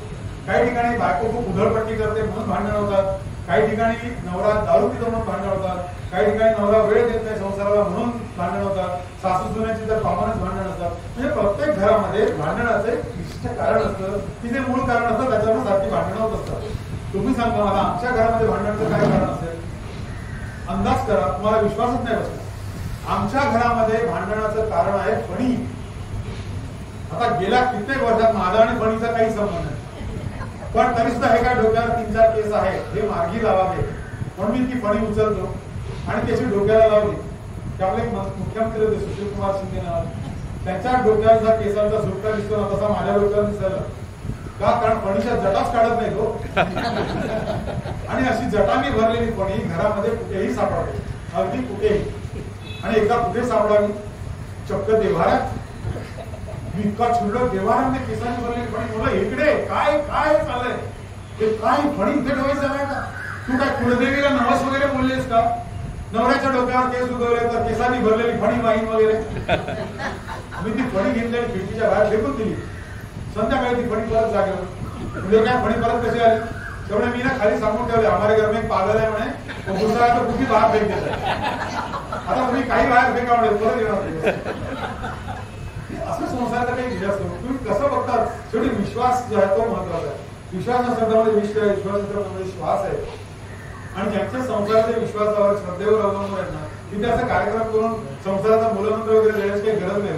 तुम्हाला मी सांगतो, मी अकोल्याला जेव्हा कार्यक्रम करत होतो तेव्हा अकोल्याला कार्यक्रम करत होते डॉक्टर आशा निर्गेमोन आहेत, त्यांचा ह्या विषयावर छान अभ्यास आहे आणि त्यांनी मला जर स्टॅटिस्टिक्स दिलं ते म्हणाले की बघा फक्त 10% संसार जे आहेत ना ते असे आहेत की ज्याला आपण सुखी संसार म्हणू, ज्याला आपण सुखी संसार म्हणू असे फक्त 10%च आहेत. 15% संसार असे आहेत की जे पूर्वी 10% होते प्रमाणात वाढून 15% झालं ते म्हणजे एक्स्ट्रा मॅरिटल अफेअर्स. कृपा आहे टीव्ही सिरियलची, त्या टीव्ही सिरियलचा सगळा मसाला तोच असतो. काही काही घरामध्ये तुमच्या संशयावर पण संसार डळमळीत झालेले आहे. तर या ठिकाणी कसं आहे की 10% 15% झालेले एक्स्ट्रा मॅरिटल अफेअर्स. 25% संसारामध्ये हा प्रकार आहे की 25% संसारामध्ये नवरा आपल्याकडे खूप चांगला आहे, बायको आपल्याकडे खूप चांगली आहे, पण काय कळत नाही, त्याच्यामध्ये सूट जुळत नाही, दोघे खूप छान आहेत पण समोर ट्युनिंग जमत नाही. पण 50% संसारामध्ये हा प्रॉब्लेम आहे, ज्याला इंग्लिशमध्ये टेकन फॉर ग्रँटेड असं म्हणतात ना, हा प्रॉब्लेम 50% संसारामध्ये. जर तू असं केलं नसतं तर मी तसं केलं नसतं, तू असं केलं नसतं तर मी असं केलं नसतं, हा जो प्रकार आहे एकमेकांना गृहीत धरणं हा प्रॉब्लेम. नवऱ्याने 4-5 मित्रांना घरी जेवायला बोलवायला आल्या तिची नाण असते, पण तिला त्याच्या आधी कल्पना द्यावी लागते, म्हणजे त्याप्रमाणे तिचा शेड्यूल लागते. आहे ना बायको करणारी, म्हणून जर नवरा 4-5 मित्रांना जेवायला घेऊन आला तर तिथे तिचा इगो दुखावतो, ती नाराज होते. बायकोने मैत्रिणीकडे सिनेमाला शॉपिंगला जायला त्याची नाण असते, पण त्याला त्याची कल्पना द्यायला लागते. त्याचे टेकन फॉर ग्रँटेड आहे ना, हा बऱ्याच ठिकाणी प्रॉब्लेम असतो. लग्नाच्या आधी without wife there is no life असा म्हणणारा माणूस लग्नाच्या काही वर्षात वाईफचा फुलकॉल वर इज इन्व्हायटेड फॉरएव्हर असा करतो. पण तुम्हाला खरं सांगू का की वाईफ या शब्दामधला इफ आहे ना हा जास्त घातक आहे. जर तू असं केलं नसतं तर टेकन फॉर ग्रँटेड आहे ना, हा त्या वाईफ मधला जो इफ आहे ना, हा इफ काढून टाका, जे शिल्लक राहतं ते बी शिल्लक राहतं, आम्ही शिल्लक राहतो. आणि ज्या संसारामध्ये हा बी आहे, ज्या संसारामध्ये विश्वास आहे, ज्या संसारात श्रद्धा आहे, आणि एक आणखी एक प्रकार म्हणजे समजूतदारपणा. समजूतदारपणा जिथे आहे, समंजसपणा जिथे आहे तिथे पण कार्यक्रम करण्याची गरज नाही. माझ्या आणि माझ्या बायकोमध्ये खूप मोठा समंजसपणा आहे. मी तुम्हाला सांगतो आमच्यात एवढा समंजसपणा आहे ना, म्हणजे तुम्हाला सांगतो की वामनहरी पेटे असतील, जगन्नाथ पेंडोरकर असतील, पुना गाडगीळ असतील किंवा एम.के. घारे असतील, त्यांच्या सगळ्यांकडनं दागिने विकत घेऊन ते बँकेच्या लॉकरमध्ये ठेवण्यापेक्षा ते त्यांच्या दुकानाच्या शेल्फवर असलेले बरे. हा समंजसपणा तिने दाखवला. हा समंजसपणा तिने दाखवल्यानंतर एवढी सोन्यासारखी बायको असताना विकतचं सोनं घ्यायचं कशाला, हा समंजसपणा मी दाखवला. त्यामुळे असा समंजसपणा असला ना की संसार अगदी सुखाचे मुलाचे होता. लग्नाच्या पहिल्या रात्री मी संपादन केला होता एकमेकांचा विश्वास. लग्नाच्या पहिल्या रात्रीचा किस्सा सांगतो मी ते थांबतो, पण तुम्हाला मंडळी सांगतो इथे जे काही दिलं ना, हसत हसव सुखी संसाराचा मूलमंत्र सांगणारा, तुम्ही सगळे सिनियर सिटीजन आहात, वयाने मानाने अधिकाराने सगळ्यांना तुम्ही ज्येष्ठ आहात, तुम्हाला मी संसाराचं मूलमंत्र काय देणार आहोत? तेवढी माझी पात्रता नाही, तेवढा माझा अधिकार सुद्धा नाही. संसाराचा मूलमंत्र देण्यासाठी मी ते आलेलो नाहीये. फक्त इथे येताना मी एकच इच्छा, एकच अपेक्षा, एकच संकल्प करून आलो होतो की आपल्या संसाराच्या व्यथा सांगत असताना घटकाभर का होईना, तासभर का होईना, तुम्हाला तुमच्या संसाराच्या व्यथा विसरायला लावायच्या, एवढाच फक्त उद्देश घेऊन मी आलो होतो. ज्या पद्धतीने तुम्ही मला प्रतिसाद दिलेला आहे, मला असं वाटतं की काही अंशी का होईना पण मी याच्यामध्ये सफल झालेलो आहे. पुन्हा एकदा मी आचार्य कट्ट्याचे सर्वच अधिकाऱ्यांचे, योगिनी जोशी मॅडमचे, नितीन आपटे सरांचे, सगळ्यांचे मी खूप मनापासून आभार मानतो. किंवा श्रोत्यांचे मी खूप मनापासून आभार मानतो. ज्या पद्धतीने तुम्ही मला दाद दिली, ज्या पद्धतीने तुम्ही हसत होतात, आनंद दिलात, मला खूप आनंद झाला. माझं दुःख, माझं मन जरा हलकं झालं. लग्नाच्या पहिल्या रात्रीचा किस्सा सांगतो आणि मी ते थांबतो. आता लग्नाच्या पहिल्या रात्रीचा म्हणलं फार हुरळून जाऊ नका. लग्नाच्या पहिल्या रात्री आम्ही जो संपादन केला तो एकमेकांचा विश्वास. लग्नाच्या पहिल्या रात्री ही मला म्हणाली की मला तुमच्याशी बोलायचं आहे. मी म्हटलं बोल ना, काय नाही ना, मी तुमच्यापासून एक गोष्ट लपवून ठेवली, मला ते माझं मन खात आहे, तर मी सांगितलं तर तुम्ही मला माफ कराल ना. तिच्या प्रत्येक बोलण्यामध्ये माझ्या छोटे सुरुवात होते की काय झालं, म्हटलं बोल ना काय झालं. नाही माझ्याकडे फार चूक झाली, मी माझा अपराध पोटात घ्या. म्हटलं बोल तरी, आता आपलं लग्न झालंय, काय झालं बोल तरी. तुम्हाला माझे दात खूप आवडायचे, तुम्ही म्हणायचे तुझे दात मोत्यासारखे सुंदर आहे, बघायचे आहे.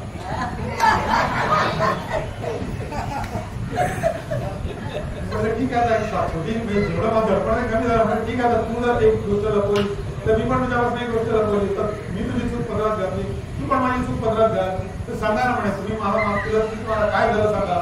म्हटलं तुला माझी हेअरस्टाईल खूप आवडायची, तू म्हणाली तुम्ही धर्मेंद्र सारखे डॅशिंग दिसता, बघायचं आहे. मंडळी लग्नाच्या लग्नाच्या पहिल्या रात्री मी जो काही जिरेटोप काढून बाजूला ठेवला ना, तेव्हापासून मी असा उजळ माथ्याने वावरतोय आणि माझा संसार करत सुखी आहे.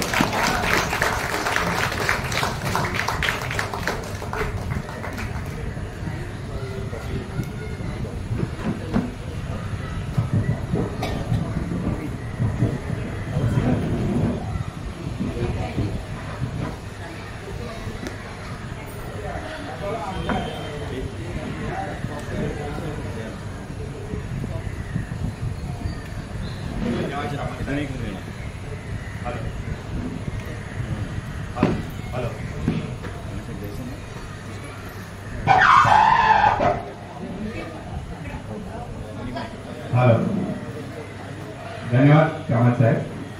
दुसऱ्याच्या संसारात डोकवायला जरा मजा येते, त्याप्रमाणे सगळ्यांनी आनंद घेतलेला आहे.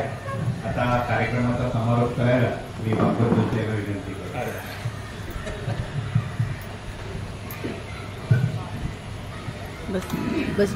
मंडळी नमस्कार. गेले जवळजवळ 1 तासाहून कालावधी आपण कामत साहेबांचा हा हसत हसत सुखी संसाराचा मूलमंत्र सांगणारा बहादर कार्यक्रम ऐकला, आनंद घेतला. निसर्गाने चांगली साथ दिली आणि ह्या प्रत्येकाच्या जीवनामध्ये घडणाऱ्या छोट्या मोठ्या गोष्टी त्यांनी अतिशय बारकाईने अतिशय विनोदाने सांगितल्या. सुरुवातीलाच आपल्या आईच्या प्रती, आपल्या पत्नीच्या प्रती कृतज्ञता व्यक्त केली. खूप छान विषय त्यांनी घेतला आणि मांडला आणि हलकं फुलकं वातावरण निर्माण केलं.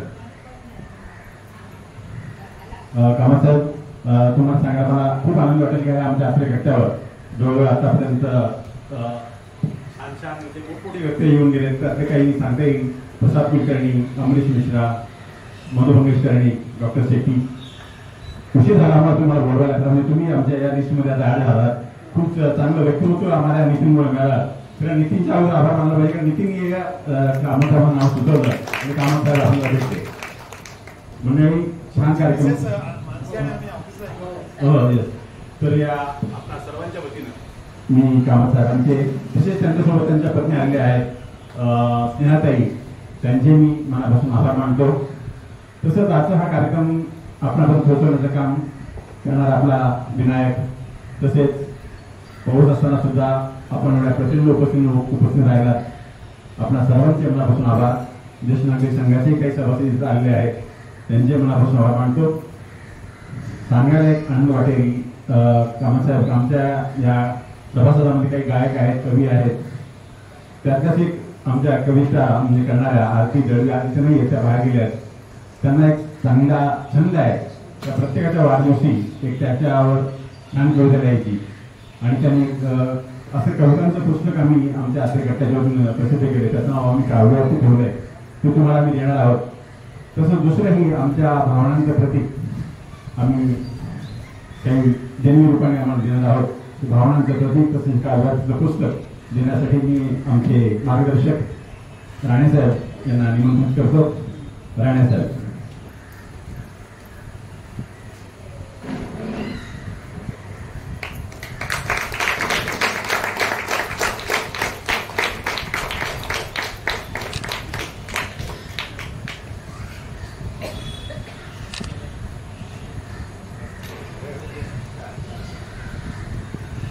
पुन्हा एकदा आपणा सर्वांचे, कामत साहेबांचे, स्नेहाताईंचे मनापासून आभार. आणि हा आजचा कार्यक्रम इथे संपला. अजून